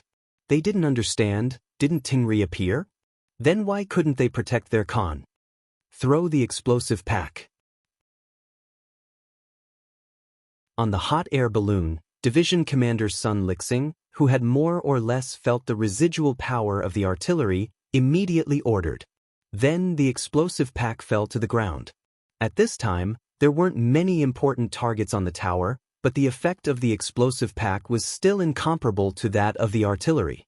This proved that Tingri had given up on Mahama, which also meant that they had indirectly given up on everyone. This psychological blow was the most important. It hit. Beta Persei and Lin Luan, who were holding the binoculars at the same time, couldn't help but shout. Then, after looking at each other, they ordered the artillery to fire at the same time, launching a large-scale attack.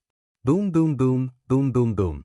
On the battlefield, the dense sound of artillery fire came one after another, and when it landed in the Mongolian army's camp, dozens or even dozens of corpses would be sent flying. Under the simultaneous fire of thousands of artillery, the artillery soldiers displayed their great power of killing people like killing chickens. Mahama's death, the artillery's whereabouts, and the continuous attacks, the Mongolian cavalry panicked. They even forgot to charge, and just rode on their horses with a confused and fearful expression, not knowing what to do. On the tower, Bola, who was in the cavalry camp, also saw this scene. His face was incomparably pale in an instant, and his body trembled uncontrollably. This trembling was both fear, nervousness, and excitement. Now that Mahama was dead, as the prince, wouldn't he be the new Khan? Although it came a little too suddenly, wasn't this the result he had been waiting for many years? How could Bola not be excited when he thought about how he was going to be the Khan? The continuous sound of artillery fire quickly pulled him back to reality from his excitement. Phew! Bola let out a long breath and looked deeply at the Han army camp a few miles away. He muttered to himself, "Although you helped me become the Khan earlier, I will not be grateful to you. On the contrary, I will use your blood, your lives, as a stepping stone. I will tell everyone that I am more suitable to lead you than Father Khan. Men, order the army to attack. Summon Shamask and Maolahong, the two leaders, over." Bola, who had gradually calmed down, knew what he had to do next, and he was already prepared for it. Shamask was the leader of the Circassian people, and Maolahong was the leader of the Alan people. In the past, they were independent forces. This time, the dead Mahama had paid a lot of money to deal with the Han army. But now that Mahama was dead, he didn't know if the promise was still valid. After hearing Bola's summons, the two generals came to the central tent with nervous hearts. As soon as they saw each other, the two leaders put their right hands on their chests and bowed. They said with a sorrowful tone, "Your Highness, please restrain your grief." "Thank you for your concern, uncles." Bola also pretended to be in pain and bowed. Then he slowly got up and said to the two, "Just now, this little prince has inherited the Khan's position. I am now the new Khan of the Golden Horde." Shamask and Maolahong took the opportunity to look at each other. After a short exchange of glances, they said in unison, "We pay our respects to the great Khan." "Uncles, please get up." Bola made a gesture of getting up, as if he was courteous to the wise. Then he sighed and said, "It's a pity that my father's body hasn't even turned cold, and now this Khan has to face the life and death of his people. The pressure is too great. Fortunately, with the help of uncles, this Khan has more confidence to fight to the death with the Han army." With that, the two were pulled onto the war chariot.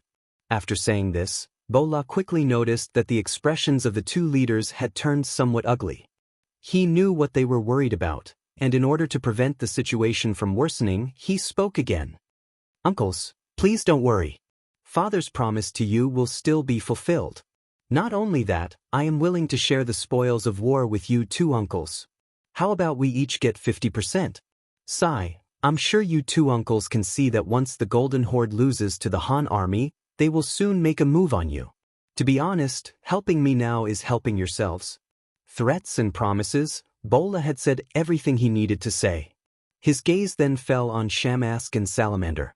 He believed they would make the right choice.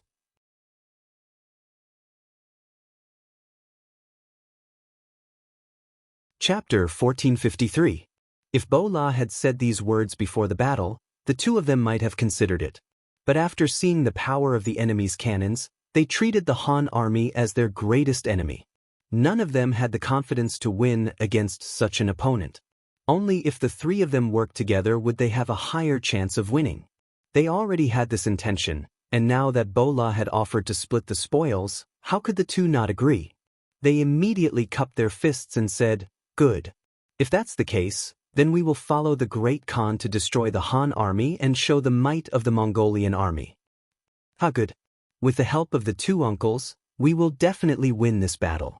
Even though the answer was within his expectations, Bo La was still very excited after hearing it with his own ears. The three of them finally sat down together and began to attack together for a common goal.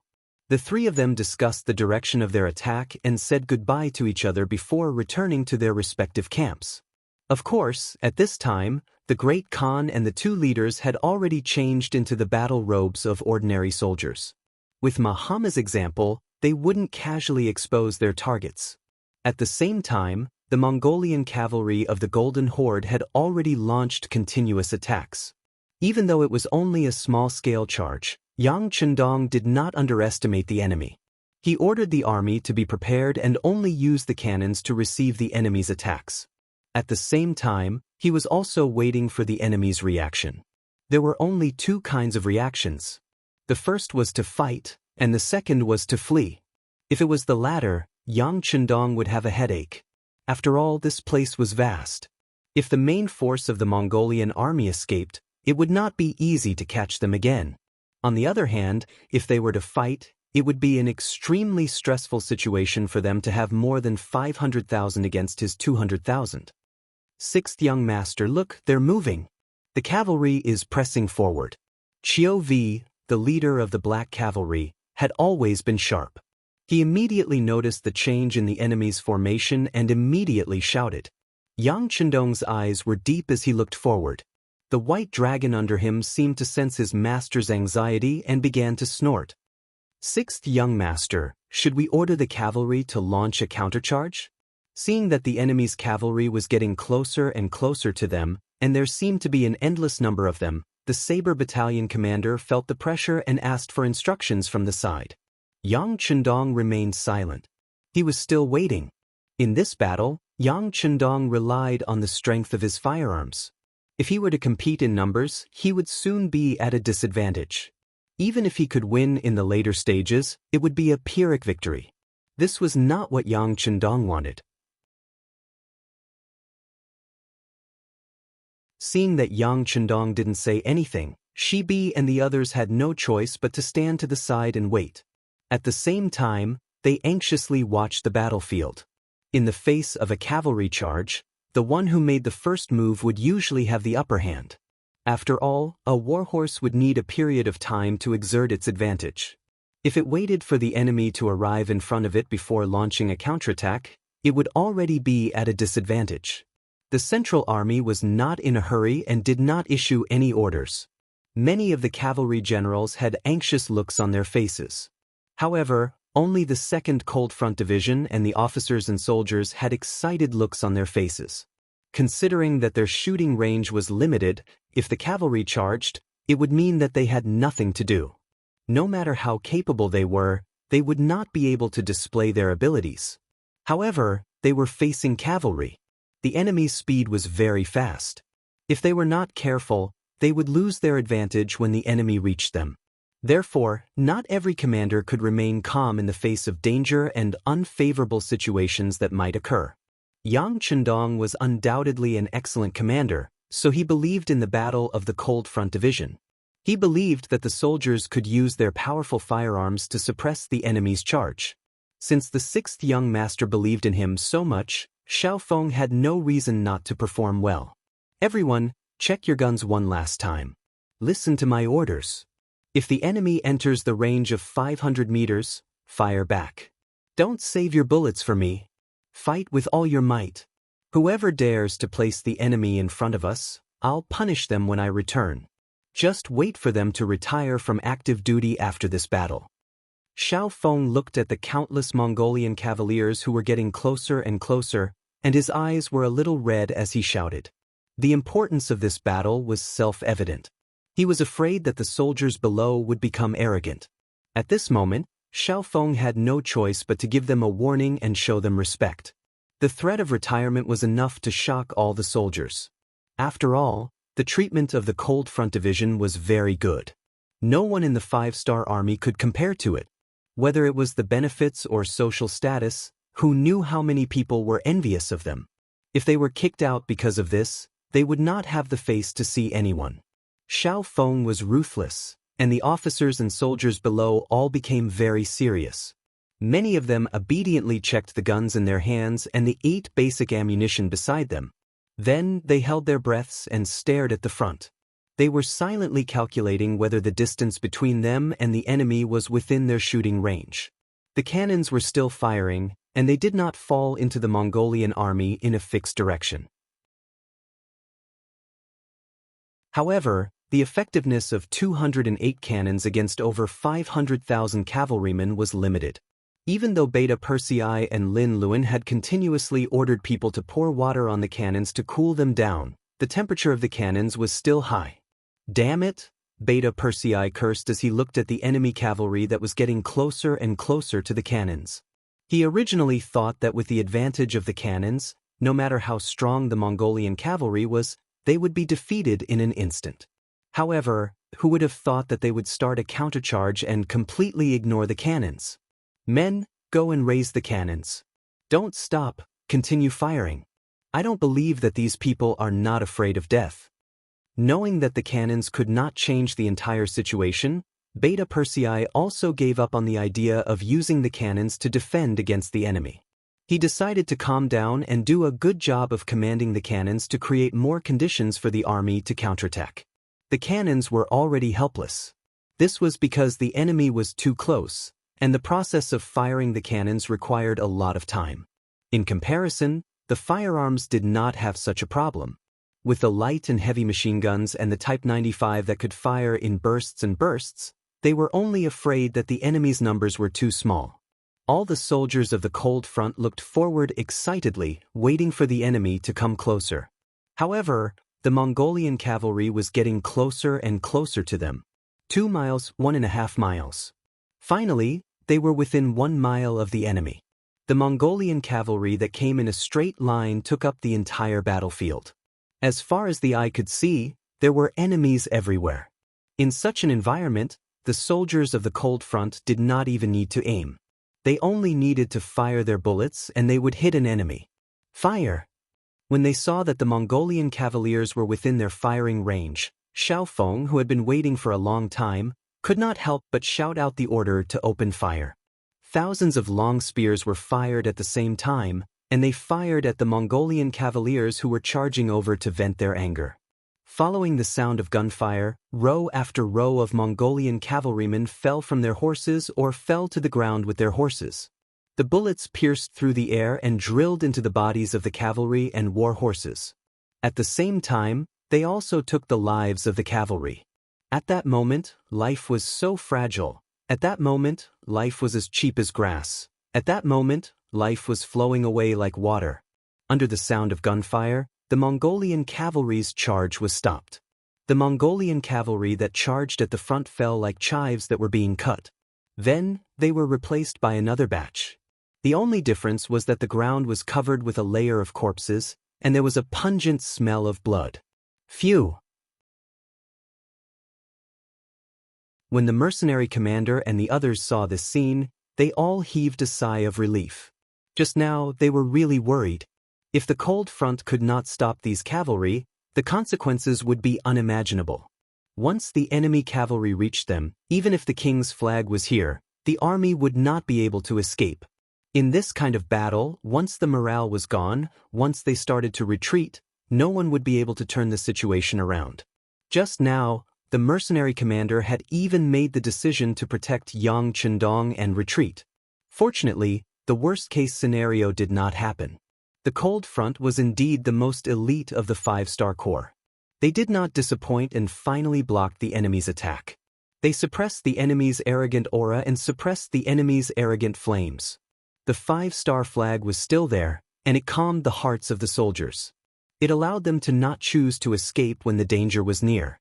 Now that the cold front's counterattack had stopped the enemy's attack and was continuously destroying the enemy's strength, all the soldiers of the 5-star army relaxed.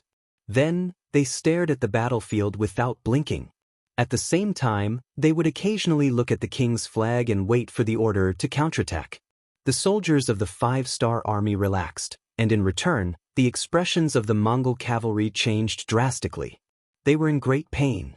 Originally, they thought that with their advantage in numbers, they would not be afraid even if the Han army had cannons. After all, cannons could only attack a single point and needed time to reload. If they were lucky, they would not be hit by the cannons. As long as they could charge in front of the Han army, they would be able to display the advantage of their cavalry. They would wave their sabers and let the Han army know what the consequences of angering them were. This was especially so when the cavalry continued to charge. As the distance between them and the Han army got closer and closer, the Mongol cavalry became even more excited. Many of them even thought that victory was already in their hands. That was because with such a close distance and the advantage in numbers, the Han army would definitely not be able to turn the situation around. Because of this, many of the Mongol cavalry increased the speed of their horses. It was as if they were afraid that they would be a step too late and not be able to obtain military merits. Among them, there were a few small Mongol tribes that had been persuaded by General Gray.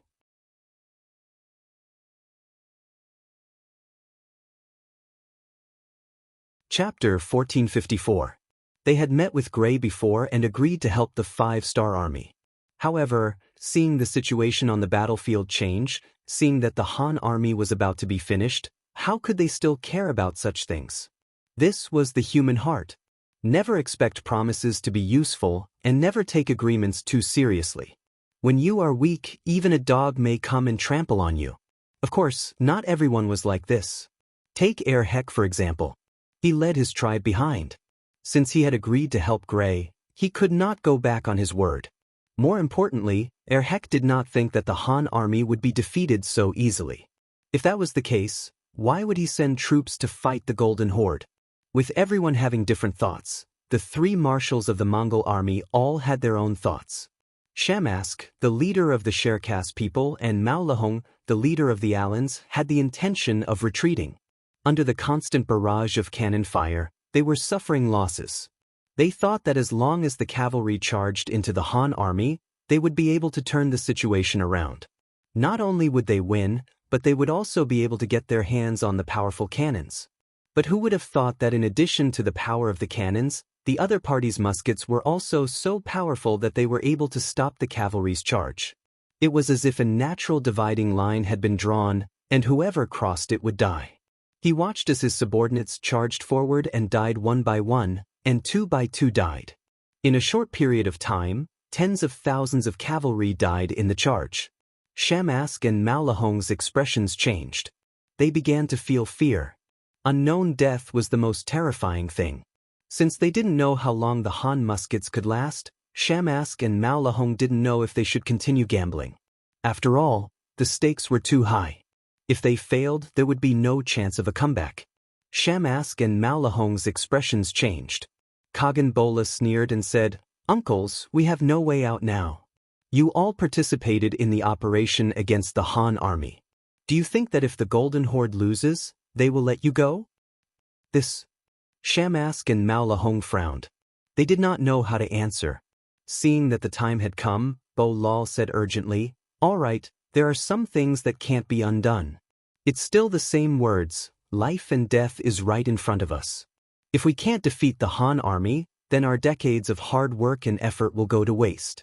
Now is not the time to care about losses. Only by continuing to charge can we hope for victory. But if we hesitate, we will die without a grave." Besides, he had never heard of a gun that could fire continuously without stopping. Charge, there is no other choice. Yes, there is no other choice. When Mao Lahong heard this, he seemed to have made up his mind. He looked at Shamask and even spoke to console him. 2 against 1. Although Shamask's heart ached at the losses he had suffered on the battlefield, at this point, even if he retreated, he wouldn't have a good ending. He wouldn't even have a chance to fight for a second chance. AI, fine. Let's keep charging. I want to see how long these Han muskets can keep firing. On the battlefield, the Mongol army was coming to an agreement. Yang Chendong, who was riding on the white dragon, sighed as he looked at the scenes unfolding before him. What a natural place for a decisive battle. Looking at the empty space in front of New Sarai that could hold hundreds of thousands of troops from both sides, Yang Chendong couldn't help but sigh at how much effort the Golden Horde had put into setting up such a natural battlefield. But this battlefield, which was meant to be used against the 5-star army, was destined to become their graveyard. The gunfire continued. The Mongolian cavalry continued to lose men, but their momentum did not decrease. In fact, they even increased their power. If it weren't for the fact that the 2nd Division of the Cold Front Division had used their rocket launchers to dispel the enemy's momentum time and time again, the enemy would have already reached them by now. This was the bravery of the Mongol cavalry. They were fearless in the face of death. Even though Bola and the other 2 leaders had sent out a large number of warlords, the Golden Horde's control over the hearts of the people over the past 200 years had been very effective. At the very least, if it was the Qing army in the late Qing dynasty, they would not have had the courage and ability to face the 8-nation alliance. This was enough to show that the Golden Horde's strength was still at its peak. According to history, they still had a few decades to fight with the Rasi principalities. But so what? In front of the 5-star army, no matter how strong the army was, it was nothing more than a useless army. Everything depended on whether Yang Chendong was determined to deal with them. It depended on whether their existence was an obstacle to the unification of the world. It's about time. We can't kill everyone. We need a lot of slaves to build this place. Order the Air Force to follow the plan. Yang Chendong, who was on the White Dragon, moved his lips slightly. The commander of the Heavenly Language Corps, who had been standing at the side impatiently for a long time, immediately agreed happily. Then, he ran to the communications center and began to contact Division Commander Sun Lixing. In the sky above New Sarai City, the hot air balloons that first appeared here rose higher and higher as the battle began. They slowly left the people's sight.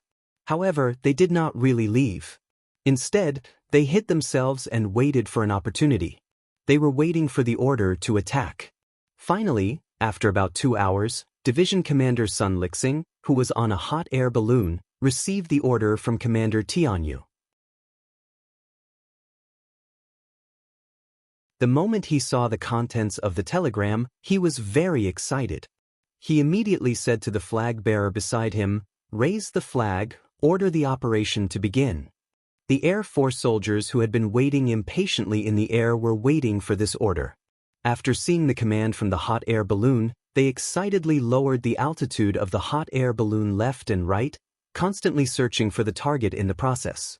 In order to cooperate with them, dozens of intelligence team members in New Sarai City had already begun to move. They were wearing brightly colored silk cloths, which they tied to the sides of their important targets to guide the hot air balloons in the sky. What were important targets?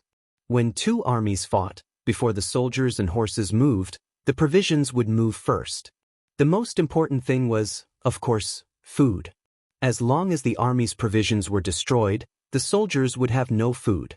How could they continue the battle? They would definitely lose their minds and their morale would plummet. The 5-star Army's Air Force had chosen such a target. For this battle, the Golden Horde had indeed stockpiled a lot of food in the city. It was originally to guard against the Ross Duchy, but now it had come in handy. There are so many targets.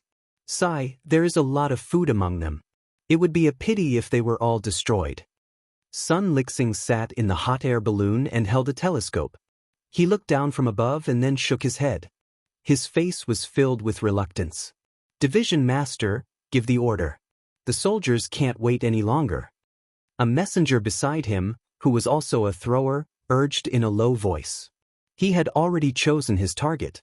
He only needed to descend to a certain height before he threw the bag of explosives in his hand.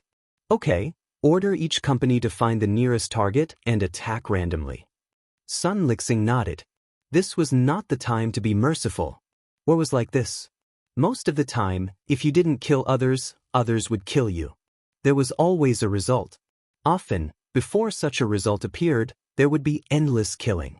On the other hand, only by killing one side could the war stop and allow the people to live a peaceful life again. Therefore, in a sense, being able to end the battle quickly was also a good thing. Sun Lixing dismissed the messy thoughts in his mind and began to focus on completing the mission. About half an hour later, the hot air balloon descended to a height where it could throw the bags of explosives. Then, one by one, the bags of explosives fell from the sky. New Salai City was engulfed in flames. The sudden explosion and the sound of thunder turned the city, which was the rear, into the front line. Countless houses and mansions of the nobles of the Golden Horde became the targets of the explosion. Countless heavily guarded granaries became the focus of the explosion. Amidst the sound of thunder, the sky was filled with flames. What's going on? The new Khan Bora, who was commanding the cavalry to charge outside the city, suddenly heard the continuous explosions behind him. He looked back with an ugly expression. The thing he was most worried about had happened. Instability in the rear was a military taboo. This would create a huge pressure on the already low morale of the army. It could even decide the outcome of this battle. Great Khan, I will go take a look. Captain Mangwuka looked back, his eyes flashing with horror. He was also very curious as to why there were cannons raining down from the rear, with flames soaring into the sky. Xianxia, go quickly and return quickly. Bora nodded to Mangwuka, then said, arrange for General Bodwa, who is in charge of the scouts, to come here. I want to know if there are any more ambushes nearby. Mangwuka nodded and left. Not long after, he entered the city. What he saw was a scene of fire everywhere. Everywhere, the people in the city were rushing to put out the fire. However, compared to the limited fire suppression, there were still bags of explosives falling from the sky, causing new damage and spreading flames. In comparison, the fire did not seem to be weak. Instead, it seemed to be getting out of control. That's where the granaries are, and there too. Heavens! Mangwuka quickly looked around and was shocked. At this moment, he finally realized the seriousness of the matter. Almost all the granaries in sight were on fire. This was shaking the foundation of the Golden Horde.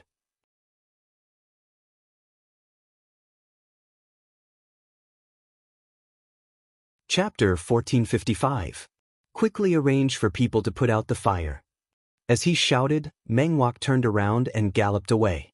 He wanted to tell the Khan about what had happened here so that he could make preparations.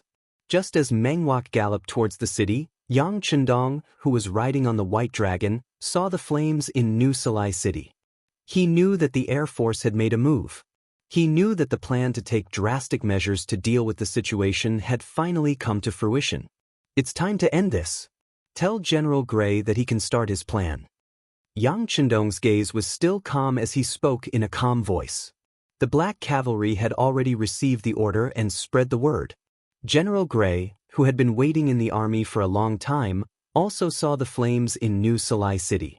He became nervous and excited because his chance to make a great contribution had arrived.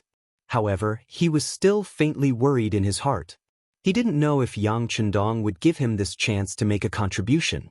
Looking at the current situation, even without Air, he and the others, the 5-star army would definitely win this battle. Originally, he thought that this battle would be very difficult. At that time, the tens of thousands of people that he had prepared in advance would be able to play a role in determining the outcome of the battle. However, from the looks of it, his arrangements had become useless. At this moment, Gray wasn't sure if Yang Chendong would still use the backup plan that he had arranged. Just as he was feeling nervous, Yang Chendong sent a messenger in front of him and announced the military order, asking him to immediately attack according to the plan. Yes. Gray excitedly saluted with a military salute that he had just learned not long ago. After watching the Black Cavalry leave, he laughed loudly and said, "Good, good. It's time for this general to show his talent. Men, take out the red silk cloth and send the signal." The red silk cloth was the signal that he and the others had discussed before this. The moment the red cloth appeared on the battlefield, the leaders of the small Mongol tribes that had been convinced by him would immediately change sides and deal a heavy blow to the Mongol army. The red cloth had already been prepared, and the soldiers who received the order immediately raised it up high. The long pole in their hands stood between heaven and earth, and at this moment, it fluttered with the wind. Because the red cloth was dozens of meters wide, it became a scenery on the battlefield that couldn't be ignored. At this time, he and the others were anxiously looking in the direction of the Han army camp. In just 4 hours, they had personally witnessed batch after batch of elite Mongol cavalry charging at the Han camp and dying on the battlefield. To be honest, they had seen a lot on the battlefield, and they had seen many one-sided situations. However, this was the first time he had seen such a scene where one side had suffered countless casualties while the other side was completely unharmed. Originally, they thought that the Golden Horde had the advantage in numbers. Furthermore, they were well prepared and had even chosen such a good battlefield. The Han army would definitely be at a disadvantage. If that was the case, then he would have to carefully consider what to do next. After all, if the Han army was going to lose, then he would be leading the warriors of his tribe over. That would not be sending charcoal in snowy weather, but rushing to their deaths.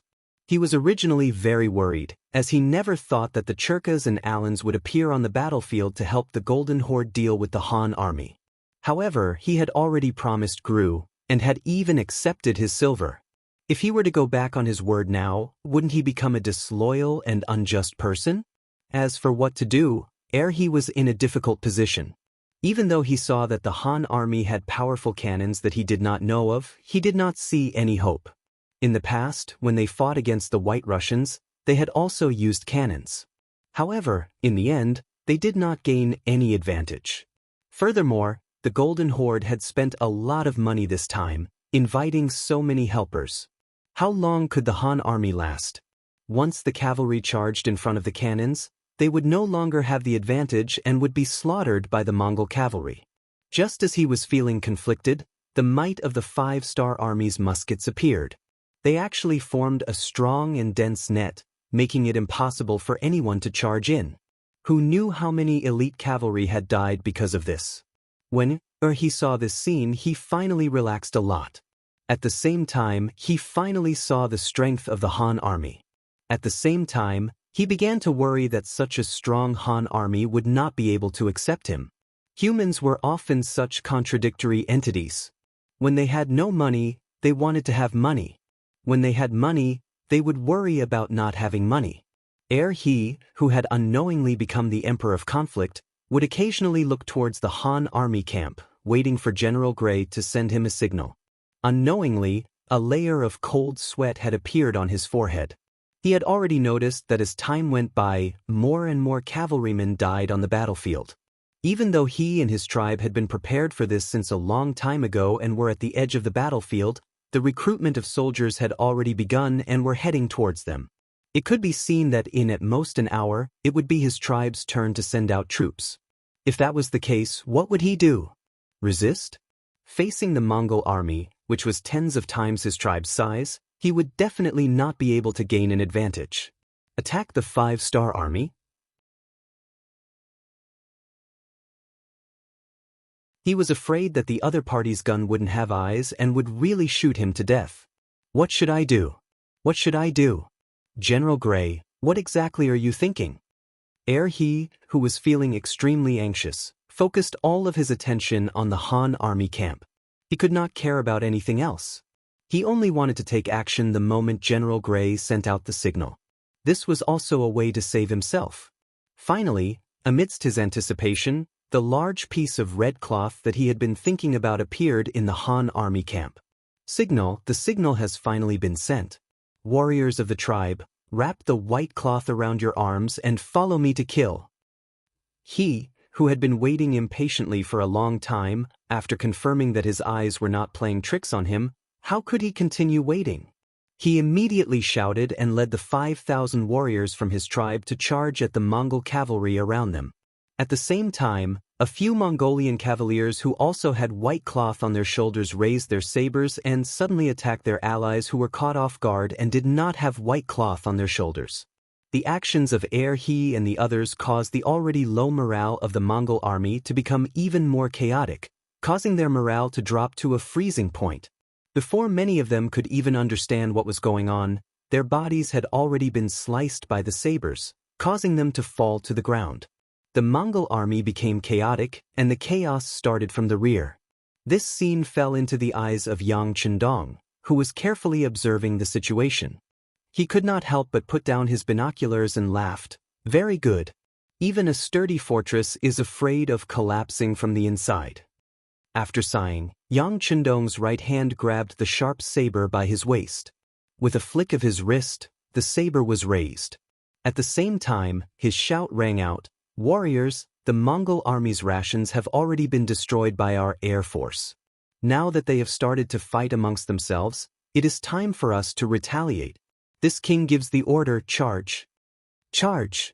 The 1,000-plus black cavalry soldiers in charge of protecting Yang Chendong roared out in unison after hearing their master's command. They repeated every word Yang Chendong had said, trying their best to transmit his voice into the ears of every soldier. After the final word, the new Second Army, who had already mounted their war horses and had been waiting for a long time, charged forward under the lead of Commander Soder. Following closely behind were the 20,000 Mongol soldiers led by Ahuli. After these cavalry soldiers covered the sky and covered the earth, the 100,000 Mongol soldiers that had just surrendered charged towards the Mongol army under the lead of Gray, Baru, Wu Tuo, and the other generals. The retaliation had begun. Over 100,000 cavalry soldiers moved together. How could this scene be described with just one word? It was rather grand and spectacular. Even the 2nd Division of the Cold Front, who were lying prone on the ground, felt the earth tremble. As the division commander, Xiao Feng didn't need to turn his head to know what was going on. He couldn't help but reveal an anxious expression. In the past 2 hours, he had led the 2nd Division to fight to his heart's content. Although they had been shooting non-stop for a long period of time, many soldiers had become quite tired. There were even a few soldiers who had suffered light injuries due to their poor control. However, Xiao Feng and the soldiers didn't complain about their tiredness.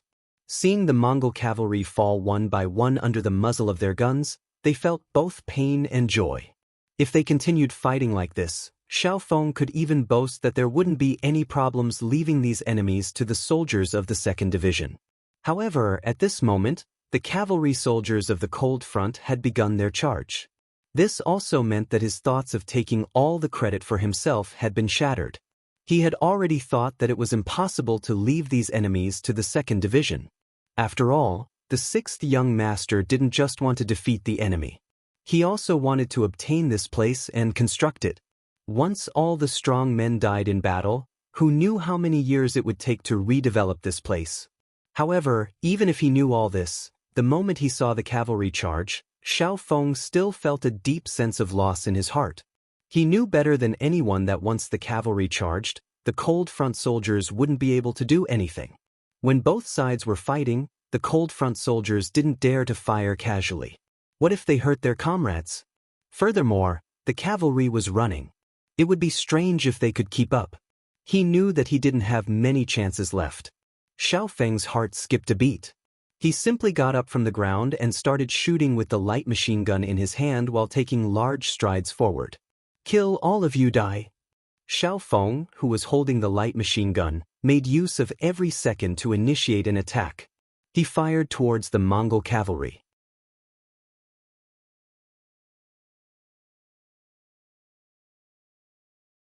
Chapter 1456. Seeing how their division commander was acting, the soldiers all followed suit. One by one, they stood up and raised their spears. Some of them even jogged forward in order to kill a few more enemies before the cavalry arrived. The musketeers actually charged back, causing the Mongol cavalry who were charging forward to be stunned. Shouldn't they be defending? Why did they charge forward? Also, what was with the black mass of cavalry behind the musketeers? What was with the battle cries coming from behind them? What did the smoke and fire in the city mean? At that moment, it was not an exaggeration to say that they were surrounded on all sides. The gunshots continued, and one after another, the Mongol cavalry fell from their horses. They could not even get within 300 steps of the cold vanguard soldiers before they were hit by bullets that came out of nowhere. When more and more Mongol cavalry fell to the ground like dumplings, fear started to spread through the Mongol cavalry camp. One had to be prepared to die on the battlefield, but one had to know how to die. If they could win, they would be able to gain merit by fighting. Everyone wanted to charge forward, and maybe this was how they would fight for their lives in the future. But when they knew that they would definitely die if they charged forward, who would be willing to die? When a warrior who was proficient in archery and horse riding did not even have the chance to raise his saber, he did not even have the chance to charge forward and fight. Who would be willing to throw away his life in vain when he knew that he would die? Under the gunshots, the Mongol cavalry's morale plummeted. At the same time, many of them stopped in their tracks. They were all considering whether it was worth it to charge forward and feed themselves to the musketeers. At this moment, the cavalry of the new Second Army had already charged to the side of the cold vanguard warriors. They quickly passed by them, and each of them held a sharp sword as they charged forward. Their target was the Mongol cavalry who were hesitating, retreating, and whose morale had plummeted. Your grain has already been destroyed, and your Khan has been killed by the cannons. What's the point of your resistance?